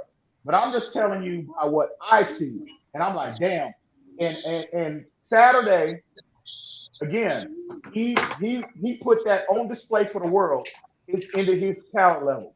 I mean, it was next level. And to me, I know Joe Burrow might have played a overall better game in terms of managing the game, the lack of turnovers and whatnot. But he was making, way more NFL plays on Sunday. I mean, it just took your breath away. They both were. They did. Yeah. But Tua put on display for the world to see Saturday. And like the reason why I said it solidified everything with me for him. Look at the heart that dude displayed Saturday. I mean, limping in the 2 games that y'all criticize him on, Clemson, I say again, a historically great team, and LSU, I just looked at before we got on tonight, saw the new rankings. LSU is the #1 team in the nation. And how ironic, the 2 games that he played not up to his standards, that y'all kill him over, he was not healthy. He out there hobbling on one leg. Come on. Right. That's all man. Now, hold on. Wait. Hold on now. He should have known. If he was hurt, he shouldn't even been out there. That's the truth. I agree. He should have been. Wait. Hold on, him. He shouldn't have been out there. He should have been out there. Because if your ankle, reason why, think about it. Why he really went out there. If he was hurt, why do you think he really went out there? Hey. Because he wasn't hurt. Hey. No, not that. It's to me, it's had to be. We got this November night game. Let's build the hype up. Let's really show what we can do. If I could get my stock, my draft stock up and stuff like that. If you really was hurt, he should have sat down. I told all of them. Because remember who he got behind him. He got his brother behind him. He had his brother playing for Alabama right behind him. Mac Jones is number 2. Mac Jones is the number 2. Yeah, that's what I'm saying. No, I'm saying behind him, like behind. But I think that's one of the reasons they played. 2 on one leg is better than Mac Jones. Right, that's what I'm saying. So if you hurt, I'd rather for you to sit. Huh?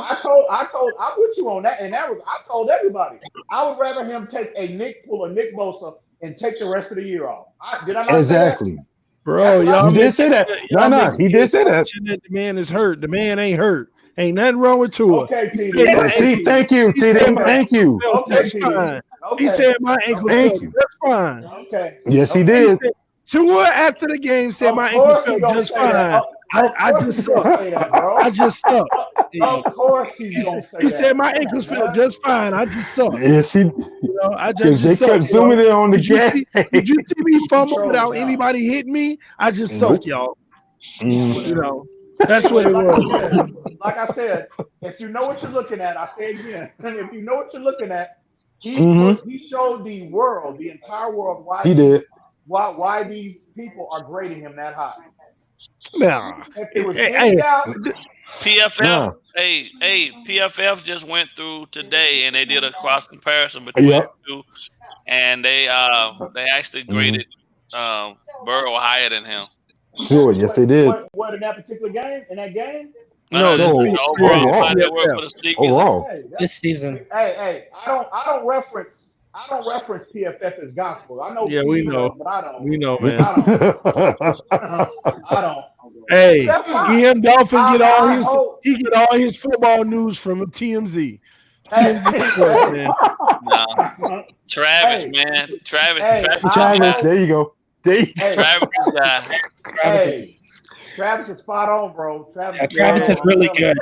Travis is really good. Okay. Ian Dolphin get that area 51 update every week, man. It's film break. Hey, EM. It's film break. Yeah. We still good, man. We good. I just had to get that off my chest, man. Junior ain't got Wait. No, I don't. No. One thing about me, when you come at me, I'm gonna come back harder. That's how I come at. So I have my facts. Wait. I got my facts and my stats. See, one thing about me, you ain't got to be cool with him. No. I had to get that off for him to understand my point of view too. Man. I know. No. Hey, Chef. I thought you were it was an idiot last week making a comment talking about he was with my wife and all this other nonsense. I know. Hey, I'm still doing. So I thought I'm still. Who said that? Yeah, no. I'm still. I'm going back in the videos to look for that for you to find out who that person was. Yeah, so I'm still researching for you. I want to know who that is. I really do. Because I got the week off.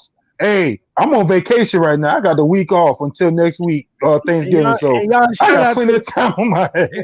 Shout out to the homie Chef Jew, man. Y'all got to go check him out. He is a chef. Y'all got to go check him out at Miami Beach, man. So let him know. Hey, T. Hey, it's all love. Yeah. It's all love. Yeah, man. We respect, man. Hey, T, I gotta hit you up. I want to talk to you about something off. I'm gonna text you later. Probably tomorrow. I'm gonna text you up. Just hit me up, bro. You know I got you. All right. Yeah, I'm gonna get off and let somebody get on. All right, appreciate you, bro. Dariq, man, right, you been quiet over there, Dariq. What's going on, I'm man? just listening, man. I'm just listening. It's a lot of. Nah, hey, you can't be lounging up in here. You can't be lounging up in here. Don't act like EM. Don't act like EM. Oh, passive and stuff. TD do all the lounging for everybody. So you know. Hey, Dariq, don't act like EM being all passive and stuff. Go on, let us know what you think. Nah, man, it's just. What's up, guys? As far as two, What up, Vic? Hey, buds. Vic in the building. My bad, Dariq. Go ahead, Dariq. Oh no, y'all good.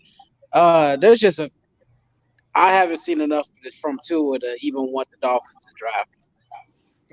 There's a few people I would choose before Tua as far as quarterbacks go. Who might that be? Of course, Joe Burrow. I take him. And why? Yeah. Okay. I think Joe Burrow, as far as picking him over Tua, I just seen a lot more from him as far as poise. He doesn't look down one receiver. He's, he got some good healthy ankles. And a few other reasons too.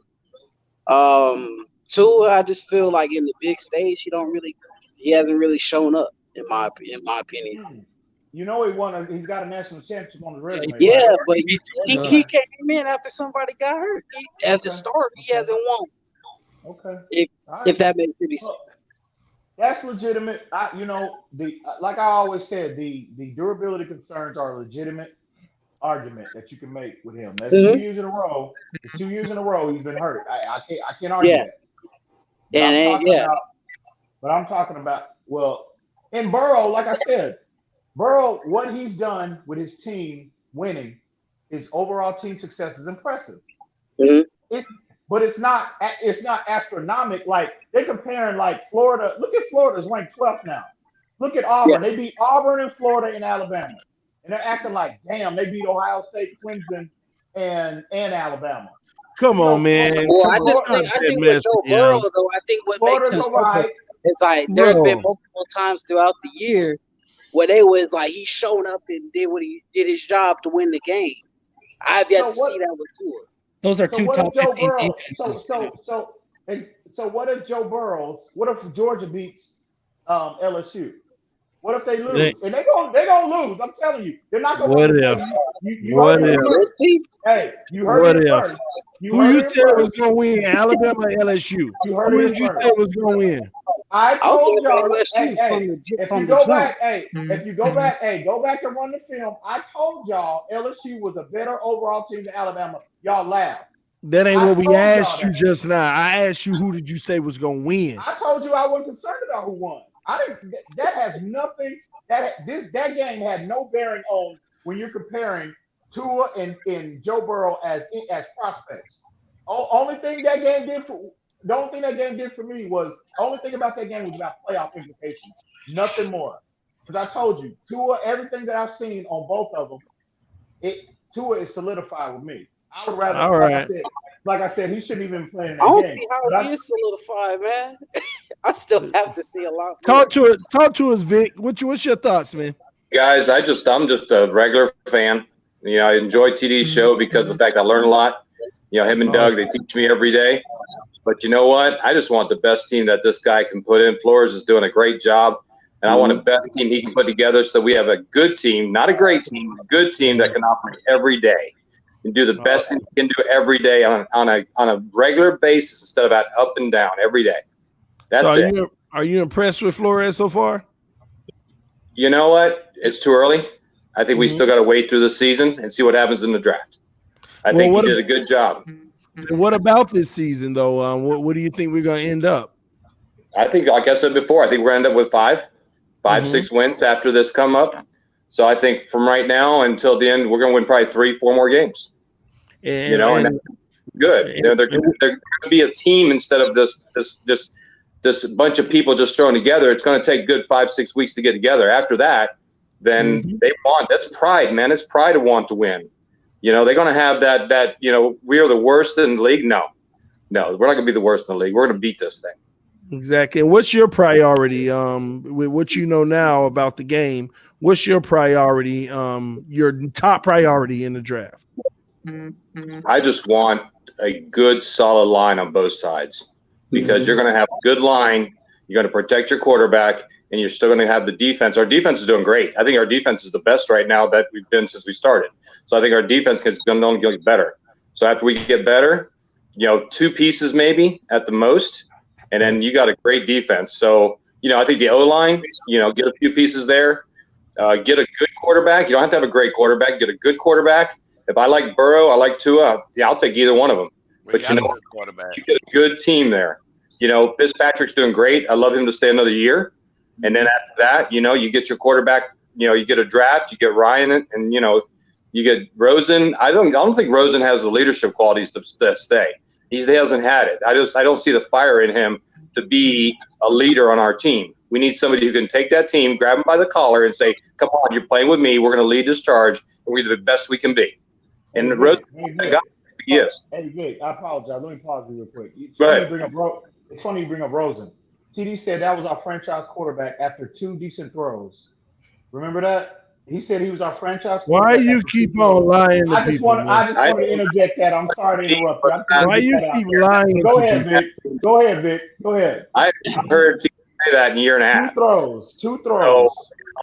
I think TD would know you don't judge somebody by 1 or 2 throws. You're going to wait till they go the whole year, and then you make a decision. As the rest of us, we don't Vic, make. You say you heard me say that? No, you did not say that. I'm saying that you would not say that because you're going to wait till you see the whole gist of the whole thing.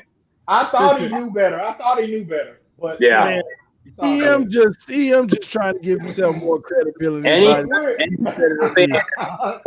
fan is going to wait out and wait till you have enough sample size before you say we need anybody. If you're trying to do things just right now and knee-jerk reaction, you're the wrong type of person to wait out a football team. I'm just saying. Yeah, I'm very particular with my words, and if I still stick to it. Rosen could be our franchise quarterback. Yeah, but he's not a leader though. Nice. Yeah, but hey, listen. Nothing. He's showing you nothing. Yeah, leadership comes in different forms. And the truth is, you absolutely nothing. You see the difference what our offense looks like when Fitzpatrick is in there and when Rosen is there. You talking about a guy that's been in the league for over 14 seasons, though. Stop. TD. Go ahead, Vic. What is the other sign of leadership? I want someone that's going to be able to take that team and be the general and just lead the team by throwing himself in it. Let me talk about that for a second, Vic, because you have the best question all night. With that one, there is this notion, this saying that leaders are born and you can't teach leadership.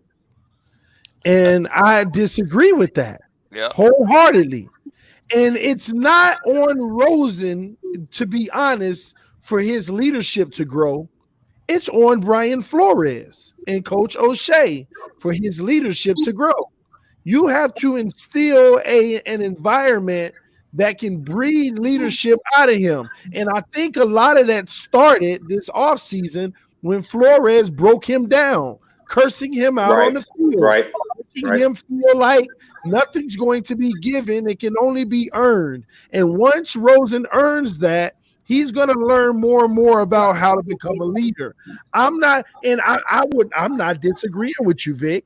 He's not quite the leader that I know that y'all talking about. Not yet. Not yet. But I'm not going to sit here and say, since he's not it right now, throw him in the trash. Let's look for, there's a lot of quarterbacks that we could have. And if you got 10 categories for quarterback, none of them have all 10, regardless of what EM will tell you. None of them have all 10 box checked. But that doesn't mean they can't work towards it constantly. You got to get his kid time. Right, so further on that point, now that he's sitting back there watching Fitzpatrick, now that he has time to watch the game, and now that he is growing into that lead instead of being thrown into like Arizona he was, then maybe he can get that now and still sit behind Fitzpatrick or wherever next year. I think Fitzpatrick goes another year, and then we develop more people. So I think he has the opportunity to do that. But does Rosen does Flores have the faith in him? Flores being a leader and being a harder. I want to see a leader. Now. Does Flores have the patience for him? And that's the ultimate decision. So. And that's the ultimate decision that has to be made. You can't answer it until it's all said and done. Right. You can't answer it until next all season is Rosen the guy or not. You have to wait and watch this out, because if we get indication that Rosen is not going to start next year and Fitzpatrick isn't starting and another quarterback starting, then we have our answer. This coaching staff felt like he wasn't the answer, but I'm not going to sit here and go on that line automatically because a few things could point to it, because a few things could point the other way as well. So time will tell. I hate that this is a situation that time will tell, but at the end of the day, I have faith that this coaching staff is going to continue to develop this kid, and he could be the future. He could, but that might be time. Because the fact is that if you had right now to choose between Rosen and Fitz right now, and Fitz got hurt, would you choose Rosen? Fitz is going to be the one you want in there because he's the one that's making you wins. If Rosen gets in there, you're going to lose more than Fitz. So you're going to have to wait till this offseason to do it. It's not going to happen this year. You know who Rosen reminds me of? I think a perfect good comparable. He reminds me a lot of Chad Henne. He has a big arm. He makes late reads, and he gets picked a lot because he trusts his arm to throw it into windows on those late reads. And when you throw disguised coverages at him, the guy is looking like he's looking at algebra, and he's never even taken a math class before. That's what Rosen reminds me of. And it's been like that since UCLA. This isn't something that just developed. And how many coordinators he had at UCLA? 3. Thank you. You're welcome. I mean, I think Rosen comes down to I think it's a mental thing. I think it's a brain thing. A crappy hand in regards to being a quarterback, being in the last 5 years, it's been a crappy situation all around for him. And I get all that. we're doing, everybody's looking for a reason to just do away with him. The thing is, you can teach someone how to read defenses and what to look for, okay? Certain things to pick out pre-snap, even post-snap. But you cannot teach processing speed. That's a mental capacity thing. And that's your brain. And I think that's where Rosen is a step back. And I think that leads to those late reads a lot. That's what the coaches been saying about him since they got him in camp. Bro, y'all gonna sit here and tell me you're gonna sit here and tell me a player can't improve on processing speed. Like 10 years down the line, but they're already good at processing. That was one of the main things they said about Tom Brady coming out of Michigan. Maybe 2-3 years. Years. Peyton Manning audibles at the line right away. Peyton Manning Peyton Manning. Everybody's not gonna be Peyton Manning. Yeah, but I'm just using him as an example. Okay, listen to what I'm saying though. Peyton Manning was a genius level football IQ when he came in, and even he took a couple years to basically audible at the own line and switch everything up and become his own coach. Even him right away took a couple years. So And let he me was ask you this genius question level. again. So you're okay with explaining your situation in regards to Peyton and saying it took him a couple years to get where he needed to be. I'm But- saying as a genius, it took him that. And I'm saying Rose is nowhere near genius. So Peyton Manning spent the entire 4 years at Tennessee with the same coordinator. He went to Indianapolis. Well, he went to Indianapolis, right? Same dude the entire time. No changes. They never changed any of that for him, right? So he grew in that system, right? You're talking about a dude that had a perfect situation. No, I wouldn't say capacity. I'm not. Not early on ball game. Not early on. It wasn't perfect, and it wasn't even. What are they like 4-12 in his first year or whatever? That's all I'm talking about. I'm talking about he had the same dude sitting down in the room. See, what you're missing is the context. I'm saying it took even a genius football level IQ a few years. I'm saying Rosen is not, but I'm saying Rosen's not near that, so he's going to take way longer to pick up on that stuff. No, Rosen's a smart guy. Rosen's a very smart guy. He's just not football smart. Right. How you figure? He's got to play. Pull up his Wonderlic score. I'm going by what he put on tape. That's what I'm going by. I'm going by what he has put on tape. Kyler Murray doing a lot more with the same exact weapons. All they did was air raid it. You do realize that Kingsbury's offense is. I just said they air raided it. Yeah, I just said they air raided. What we're doing, and the same offense that we're running right now is the same one New England ran. Chad Ochocinco. There's a whole bunch of high-level players that didn't even pan out going to New England because of the complexity of this offense, right? And guess what? Rosen is the next one. Rosen is the next one. That's what it is. Rosen is the next one. I'll be waiting on it. I'll be waiting on it. Hey, you're gonna be waiting on it, I'm telling you, I'm gonna be waiting on it. You're gonna be waiting a long time, bro. Nah, it ain't gonna be that long. Rosen is not the guy, man. It ain't gonna be that long. It's gonna be a career backup. Mark my words. And I'm not even hating. If he's our franchise quarterback, that's fantastic. We need that. That's one of our biggest needs for 20 years. But I'm just being realistic about it. I mean, I just don't see it. And if he's a career backup, it ain't costing us nothing. That's fine if he wants to sit there with paper. Go ahead. My thing is, here's my issue. I'm just saying Rosen hasn't done enough for us to ignore. He has not done enough for us to ignore that position in the first round. That's all I'm saying. He doesn't have one game where he's thrown for over 260 yards, and he's played how many games now? He's played over 16, 17 games in the NFL. And it's the excuse after the excuse. I mean, it's the Tannehill syndrome, bro. They got that Tannehill syndrome. QBR. When you break down his QBR, it's not good, and it hasn't been. It's historically low. It's historically low. Listen, all I hear are y'all telling us how bad Rosen is in a bad situation. That's all I hear. He's never had consistency. How you expect Patrick came into a bad situation and he's doing always switching up people. Who's in it? What was that? I was saying he's never had consistency. College, he's had 3 coordinators. Is that what you said, Mr. Ballgame? Josh Rosen needs to settle in and learn from one guy and get better and better and better, so we can see what his ceiling is. And it's that simple. And I think that's exactly what they're doing. I don't think you're gonna get that opportunity. Not here, bro. We're about to find out. We'll see. If they select the quarterback high in the first round, if they get Tua or Joe Burrow or whoever they cover in the first round in the top 10, Josh Rosen will not be on this roster. I guarantee you, come opening day next year. I guarantee you. I would actually bet that one. I would take that bet any day. With his contract, he's gonna be on this roster, bro. Well, you know what? That because of his contract, it makes him even more. We shouldn't even say nothing. Let's let him make the bet. So they'll keep him just so even if they draft a new guy, so they can have a healthy competition at Kansas. No. Oh, absolutely not. His contract is the reason why they're gonna trade him. Because it's team friendly. That even enhances his trade value. Is his contract? That enhances his trade value. What are you going to get? A fifth? Right now, we've lowered his value. That is better than bringing in. You obviously, if you pick it a quarterback in the top 10, bro, in the top 10, there is nowhere in the world you're gonna have that level of toxic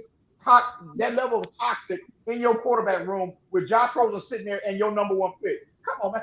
That's a recipe. You waiting for disaster to happen. No, Bro. you get rid of him. But then he hurts himself for another team, right? Because then he gets that attitude of being toxic. They're not Josh trading Rosen Josh. ain't finna be Damn, toxic. they're not man. trading Josh, bro. Okay. Well, hey, Josh listen, Rosen ain't- I would want to keep him for the competition. Like that's Yeah, how I'm he need wins that. that I'm competition. telling you, it's going to be a repeat. Exactly what Arizona did. They got the guy that they want and got rid of him. He is not that dude. Well, That's it's gonna supposed happen to. again. Kingsbury was Here in love. come Listen, April. Kingsbury was in love with he was in love with Murray. Oh well. Even when he was in Fair. college. And your point is what? So why wouldn't he? So why wouldn't he go get the guy that he been in love with? Obviously, Flores is not in love with him. Obviously, that's obvious. It's not That's obvious. I don't see it that way. It's not obvious. Okay, I hear you. Okay, keep believing that. Keep believing. Well, that. we're gonna listen. But At I'm the end of the telling you day, now, if they select a quarterback in the top 10, Josh Rosen will not be on this roster come opening day next Okay. year. How much you want to bet? Hey, I'll bet you $1,000 ball game. Done deal. Lord. I'll bet you a Listen. stat right now. Done deal. Oh, Nah. witness, Hold on. No wagers on TD Fins Talk are binding and contractual. I drop my number so you have it. Yeah, y'all. Ball game. Yeah, y'all send it 1-on-1. I don't want to be up in court talking about he did say this, he did say that, because you know he a Dolphin fan be backtracking. You know, I don't never backtrack, bro. I don't never backtrack. Oh man, But I'm telling you now, this love affair, and it's starting. It carried over from Tannehill. This love affair y'all got with that average quarterback. I like that. Hey, Tannehill got passion, boy. Y'all, and it's carrying over to Josh Rosen, and he's well below average. I like it's Tannehill. ridiculous, man. Yeah, I like Tannehill too, man. I like He that. had a 2-1 He over touchdown. there balling in Tennessee right now. He had a 2-1 touchdown. Balling, really? Yeah. Tannehill got hurt, man. Y'all He threw the ball 17 times. Okay? Exactly. He threw for Exactly. 101 though. He still won the game. He got a W. Yeah, he got a W. He got a W though. He still won. He beat the Chiefs. He got a W. He only been starting for 3 weeks. Got 2 wins out of those 3. He threw for 175 yards, but he's balling though. Come on, That's solid, man. Hey, that's good enough. Hold on. If Ian would practice what he preaches, and stop literally, man, stop flip flopping. Now you be in the flip flopping. Let me tell you why. According to you, the quarterback is the reason you win or lose. So Tannehill got more wins than the Miami Dolphins right now. Tannehill got more wins than the Miami Dolphins right now. What? He is 3-1. He helping his team win, and so he don't get no credit though because it's Tannehill. Well, hey, get Joe on. But not only is he helping the team win, that man is taking hits. Where Joe? Where your boy Joe at? I saw Joe backstage. I was gonna bring him in, and then all of a sudden he was gone. You got things tipped in your favor as always. I need a little help tonight. Let me get somebody in my corner tonight. Listen. You finna dial a friend? No. Yeah, I know, right? Call a friend. Listen, EM. Joe, get him, Joe. Get him. It's not my fault you outnumbered. It's just, sanity versus, insanity is always going to be overwhelming. You know what, though? Hey. The buffoonery. Hey, It ain't my fault y'all clueless. It ain't my fault. Like I tell everybody, get in the field room, bro. Get in the field room. In other words, we need to stay woke, huh? All right. Sure. I wanted to see a Tannehill versus Matt Moore matchup. That would have been cool. Tannehill, Matt Moore. That would have been crazy. That would have been something funny to see. I would have been like, oh my God. I would have like mentor versus mentee. I want to see who would have won. Well, they would have lost even worse because Mahomes does make a big difference. So they would have lost even worse. But guys, man, it's 10:41 now, man. I'm about to wrap this up. I want to give a special shout out. We just getting started, bro. What you talking about, man? Come on. I need to give you some more. I need to give you some more of this smoke, bro. Listen, man. You love smoking. I thought you loved smoking. We understand that Tua is your medication. Talking about Tua is your medication. But hey, hopefully we gave you enough of a dosage tonight. But guys, I'm gonna give final thoughts around the table. We're gonna start with you, Patrick. Any final thoughts about the Dolphins? I honestly believe that Rosen's the future. I'm gonna say that. I just think he needs to, he needs to just sit back and just learn, like the little Brett Favre situation and everything like that. He just needs to sit back and just learn right now. Nice. Well, you should be laughing more legitimately, Em. But anyway, Darik, what's up? Talk to us. Man, I'm just loving where we're at right now. It's looking good. You know, I love how every week we're getting better and better. Oh, there you go. There you go. It's just, I'm excited. Nice. Awesome, man. I appreciate you hanging out with us tonight too, Darik. All right, man. Y'all have a good night. God bless. Same to you, bro. Man. Good to meet you, bro. Good to meet you. Vic, what's your final thoughts, man? Hey guys, we're just in this for the long haul. I mean, I've been here since 1966. Okay, I've seen Greasy, I've seen Marino, I've seen all these guys go. And the thing is that I've always been loyal and I've always been, my team's number one. But you know what? I don't care who we get. I don't care what we do.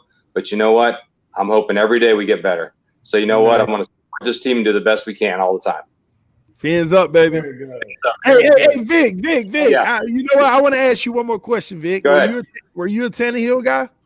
I like Tannehill. I liked it better when he ran. Mm-hmm. Once he got hurt, I think it habilitated him. But I liked him better as a running back and a quarterback at the same time. Nice. Well, he running again in Tennessee. So I know, man. And some people don't realize the value. I appreciate you, Vic. All right, man. All right, bro. Reason, talk to us, man. I wanted to say earlier, Ball Game brought up the PFF mock draft. At 4, we took Judy. I would actually take Jeff Okada and pair him with X, and I think we'd have one of the best corner combos in the league. I think that's the best player if Chase Young, Tua, and Burrow off the board. Another one I want you guys to look into, if you guys are looking into quarterbacks, big-time sleeper, Jamie Newman at Wake Forest. He's putting up really good numbers. Kid moves in the pocket well, and he can get out of the pocket and make things happen. And I think the only other quarterback after Tua and Burrow worth a second or third rounder is Jordan Love. And again, I've been saying I think he's a project. I think he's got to sit behind either Fitzpatrick or Rosen for another year. And then onto Tannehill. I think he catches a lot of unnecessary flack, man. For the first 4.5, 5 years, he was the most sacked quarterback in the NFL by a wide margin, yet he still was throwing 26 touchdowns to 12 interceptions and putting up 3,500 plus yards. You know what I mean? I think, we talk about coordinators and people coming through. I mean, he was just a product. He was still putting up numbers with bad coaching. You know what I mean? And I think it's showing right now. He's got a great running game in Derrick Henry. He's got a good O-line, and he's got a defense that can hold their own, and look what they're doing, right? So I think it was just a product. He was a product of the environment, and he catches a lot of flack for that. Other than that, I really like our chances against the Bills this weekend if we can get Josh Allen to turn the ball over. I'm not a big believer in him at all, and I think that's the key. Make him feel the pressure, get his happy feet in the pocket, make mistakes, and our defense takes advantage of them, and then we get on the field, and we got to put up points if we get turnovers against a defense like that. Nice, man. I appreciate that reason. I'll ask you real quick reason. Okay, Tannehill, I caution you all, please pump the brakes now. Okay, we've seen this story before. We've seen how it ends up. I'm not talking about wait until everything is all said and done with, and we will see the ceiling. We'll see Tannehill hitting his head on that ceiling that he has in terms of his ability as far as taking a team, galvanizing a team and putting them on his back and taking them where they need to go. You still ain't even seen his ceiling yet. We are going to see him hitting his head on that ceiling here shortly. But anyway, I'm sorry. I don't think I've never said he's elite. I think he defines good and steady when he's in the right situation. I want elite. I'm sick of mediocre. I'm sick of mediocrity. Not ours. I want elite. I want elite for our quarter. We got an opportunity to get elite prospect. That's what I want at that position. And I agree, but I think there's only 2 of them that are worth that in the round. And if they're gone, then what do you do? Now you got to either get a project or you got to wait till next year. And I agree with what you said. I agree with what TD said. don't trade up. I don't think Tua or Burrow are worth trading up for and mortgaging, because next year the quarterback class is a little bit thin unless a guy like Fromm stays back and a guy like Eason stays back. But I don't think that's going to happen. So you're going to might have to mortgage next year. So we got too many holes. I hear you, bro. I hear you. Appreciate your Reason, man. Hey, Reason, hit me up, man. I've been waiting on you to hit me up, bro. I emailed you today, I think, or last night. I'll respond to it right after this, bro. All right, bro. EM, man, talk to us, man. What's your thoughts? Just looking forward to Sunday, baby. Just continue. Just looking forward to the most exciting thing to me is just the development, the continued development of our team, and from here on out. And so that's pretty much it, bro. I don't have much to say. Ball game, you need to give me your information because I'm gonna hold your behind to that bet too. Oh, you best believe. You best believe. Hey, and I want mine in dollar bills too. Oh man, he told everybody about your night job, man. He told yeah. But yeah, I'm just looking, I'm just looking for the continued development, fellas, and that's pretty much it, TD. Yeah, I got a gift for you, Em. What's that, bro? Joe! Oh Lord, not Let's this get guy. him, baby. Get him, Joe. Get him. Can you hear me? Can you hear me? Yeah, get him. Quentin Riddle, shout out for the donation. There aren't any elite quarterbacks. Amen, brother. And thanks for blocking out these two clouds. I appreciate you donating. You can still hear that truth, though. You can still hear that truth. Hey, I just y'all donate to the channel to block these guys out. I just want to say, first of all, I want to thank y'all for letting me in. What's the name? I see this going to a podcast, TD. But anyway, EM, you right. I saw the video where you said you're not even worried about the outcome of the game. I saw it. It's really the first video that I was on. It's that video right there. You were not worried about the game, and here's the thing. I can go so many places. With this. Get him, Joe. Get him. Don't hold because back. I reviewed the LSU Alabama game, and it's sad how you say you don't have a bias, but you hear it all in the broadcast, though. It's like, I'm just gonna use one example. Oh man, Tua looking through the sideline. You can't do that in the NFL.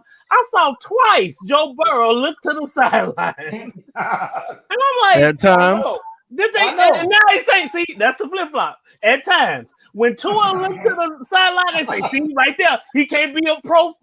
He can't take it to the next level. But when Joe Burrow looked to the sideline, they don't say nothing. They don't say nothing. That has been my argument. From day one. They are heaping praise on this quarterback. Everything that he's done, from the players he has around him, from the scheme and all that, they hyping him up, heaping all this praise on him, but they crucifying Tua for doing the same thing. Look, it's not even that. It's like I've seen. Like I said, I watched the game. I paused it. I got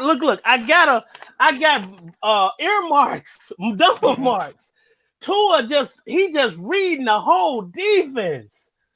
He looking off the check, and he hitting the sideline. I'm like, Joe Burrow didn't. So blasphemy. I'm not. That's not the point. You said that you want to see what Tua do. You too. Y'all said. I said if you're gonna quote me correctly, and I said 5 weeks ago that I was going to reserve and I wasn't going to talk about neither one of these jokers until November 9th. That's what I said. You also said, Mr. Excuse, you said that once he go do it in this game, you gonna say he's there. But he did it 4 touchdowns, and you didn't. You said, but you know what? You said, wait. You said this game against an elite defense. He did that. and you said, "Oh, they just freshmen and sophomores." That's what No, yours. no, Keaton. Said that twice. Hold on. I said that they both went out there and put on a show. That's what I said. I said because Ian was talking about LSU's defense being a better, their team being better, and I said that those boys that Tua was throwing against were a bunch of freshmen and sophomores, and that's a true statement because you can look at the roster. Hold on, let me finish. And all I said was that I would be happy with either one of these gentlemen if we got them because they both went out there and played their behinds off. I don't have anything against Tua Tagovailoa. I don't have anything against Joe Burrow. The only thing I had an issue with was the fact that EM said that I didn't know who the kid was. And how he gonna tell me who I know and don't know? That's because you didn't know ball game. Then none of y'all mentioned Joe Burrow until ESPN and all these other media outlets hopped on that hype train. Stop it, bro. Hey, EM. I gave y'all his biography 2 weeks before the game started. I told y'all his background in Ohio State, and why he's behind was in LSU. I broke that news, not you. Breaking news, man. I didn't know who Tua Tagovailoa was until Saturday. A bust. Okay, I hear you. That's cute, TD. That's real cute, bro. You're real. I keep telling you, you're a real funny man. Here's a kicker. We're not gonna get either one of them. It'll cost us. We win in the third. We beat Buffalo. We beat Buffalo on Sunday. Yeah. We beat the Bengals. Don't trade up for him. Don't trade up for nobody. I don't want to trade. I want to be. We're not gonna get either one of them. So we might as well go ahead and change the conversation to something else. As much as I love Tua, don't trade up for nobody. Right. Nobody. Yeah. So I'll give up a second and a third for Tua. You mean to give up additional picks, the first, and add a second and a third, or we just trading the first. We just trading the first, but you got to have. I looked at the draft table, and it said you have to give up a second, third, and a seventh. So you would give up a second, third, seventh, and swap the first. Yes, because we got 2 seconds. Not for no rookie. Not for no. I wouldn't. I ain't doing that for no college player. I would. No. You wouldn't do that for Chase Young? Not that much. That's a lot. Bro, we still got a lot. We got a lot of holes, and we don't know who's coming back. I normally would be more inclined to do that, to make a jump like that, but not this year.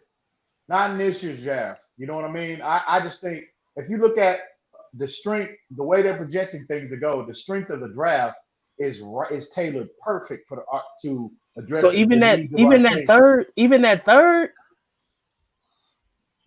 I understand the second, but the third.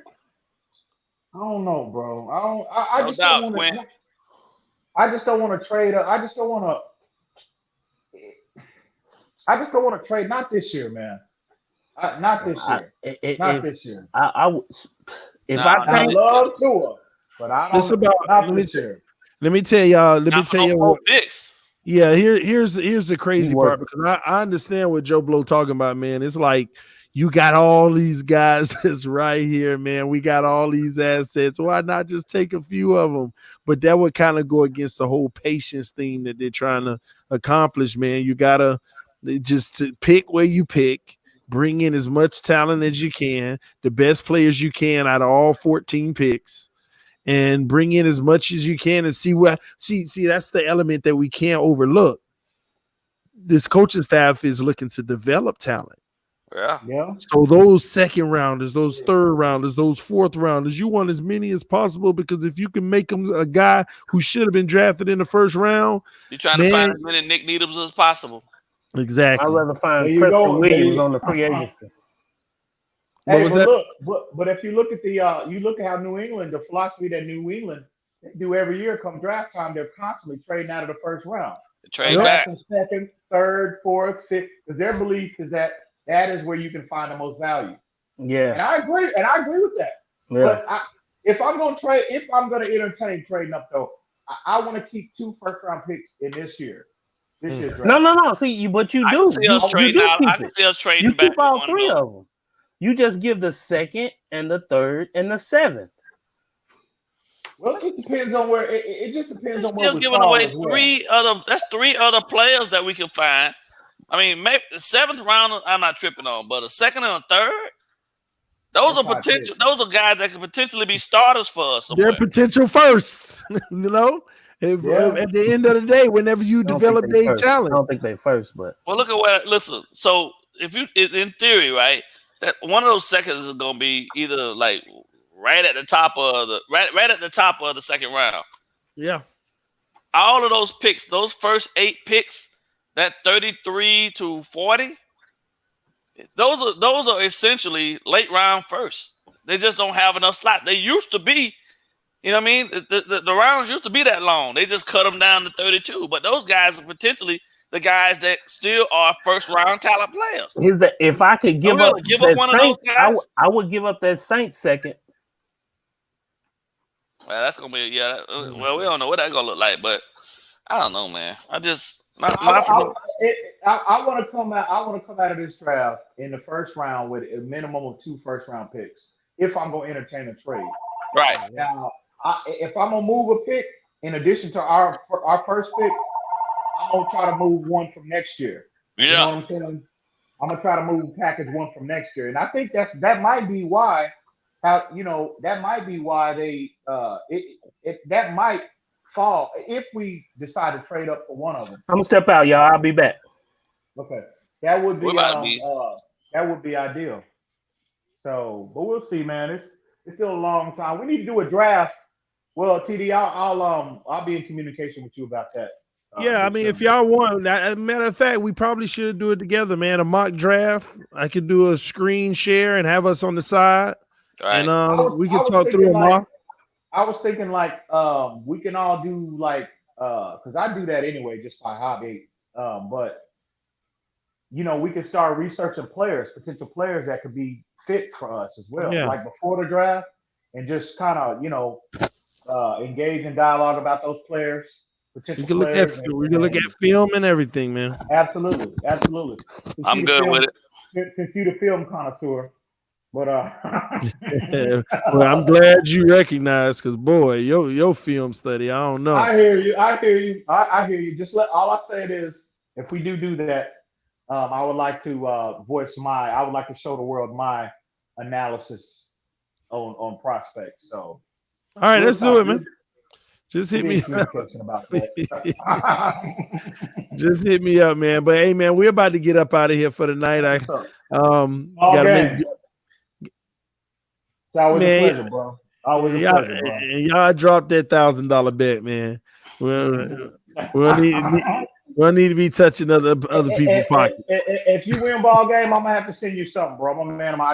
I try to be a man of my word, bro. I'm gonna have to send you something. Hey, just send me a gift certificate to Chick-fil-A. You don't want that. That's what I was going to say. You don't want that Popeye sandwich, bro? I don't want nobody to beat me up over it. I know, right, man? They out here when I go to get it, it's crazy. But anyway, man, I'm about to get out of here, man. I'm about to go rest my ankles. They ain't been doing good lately. I've been fumbling without anybody touching me. No. I'll see y'all later. This TD Phins Talk, home of the real Miami Dolphin fans. I love y'all brothers, man. All right, now. All right, everybody. Thank y'all for tuning in to TD Phins Talk, home of the real Miami Dolphin fans. Hopefully y'all enjoyed the stream tonight. And Reason, man, I see you still backstage. I appreciate you hanging out with us, man. Just want you to know, hey, man, come through anytime, bro. And I'll hit you up an email in just a moment. Give me about 30 minutes, all right? Well, he just cut himself out. But anyway, I appreciate y'all. TD, stop hanging out with Balaj with them ankles. Oh, that was a good comeback. Hopefully y'all enjoyed the show. Shout out to Dougley Durong for coming through. Being in the building with us tonight, helping me out. It's always a pleasure to have Doug on. Great guy, man. Y'all go check out his channel, Dougley Durong. Great Dolphins commentary, great Dolphins content, man. So it is tonight has come to an end. I appreciate once again all y'all love and support. Again, to those who donated to the channel, thank you for your support of the channel. It's individuals like yourself that help me get a new mic and equipment that helps us continue to grow and get better and better. So thank you all. We love you. Y'all hit that like button on your way out of the room and let your friends and family members know about TD PHINS Talk. Let them know about TD PHINS Talk. By the way, let me give y'all a quick count real quick because we're coming up on 6,700 subscribers. It's crazy, man. We're at six. Let me give y'all an exact count real quick. Tell y'all where we're at. Because this is our channel. I try to tell people that all the time, man. This is our channel. We've grown it together. Some of y'all have been with me since almost day one. And this is a family, man. Tighten up. We may get heated at times, but it's all love. We're all family, man. Right now, we're at 6,697 subscribers. We are 3 subscribers away from 6,700, man. Shout out to everybody who support this channel. We're on our way, y'all, to 6,700. And again, y'all know the goal. We're trying to get to that 7,000. And we will. We're right around the corner. So let your friends and family members know about the channel. If they're Dolphin fans, send them the link to any video. Go to the channel, pick a video, hit the share button, copy the link, put it on social media. Check me out on Twitter, y'all. I'm trying to get my Twitter and Instagram followers up, trying to have 500 in both. So Twitter is at TD PHINS Talk and Instagram is TD PHINS Talk. All right. Facebook as well. I got my Facebook page. So y'all go over to TD PHINS Talk on Facebook as well. Y'all come holler at me, man, on my other platforms. We trying to get them all to grow. I appreciate y'all love. Appreciate y'all support. It's time for me to actually go hop in the shower because to get some of these germs from this sick family around off of me and get me some rest, man, because I've been losing my voice, but I've been fighting through. Appreciate y'all love, man. This is always fun being with my Dolphin family. Love y'all. Peace. Fins up.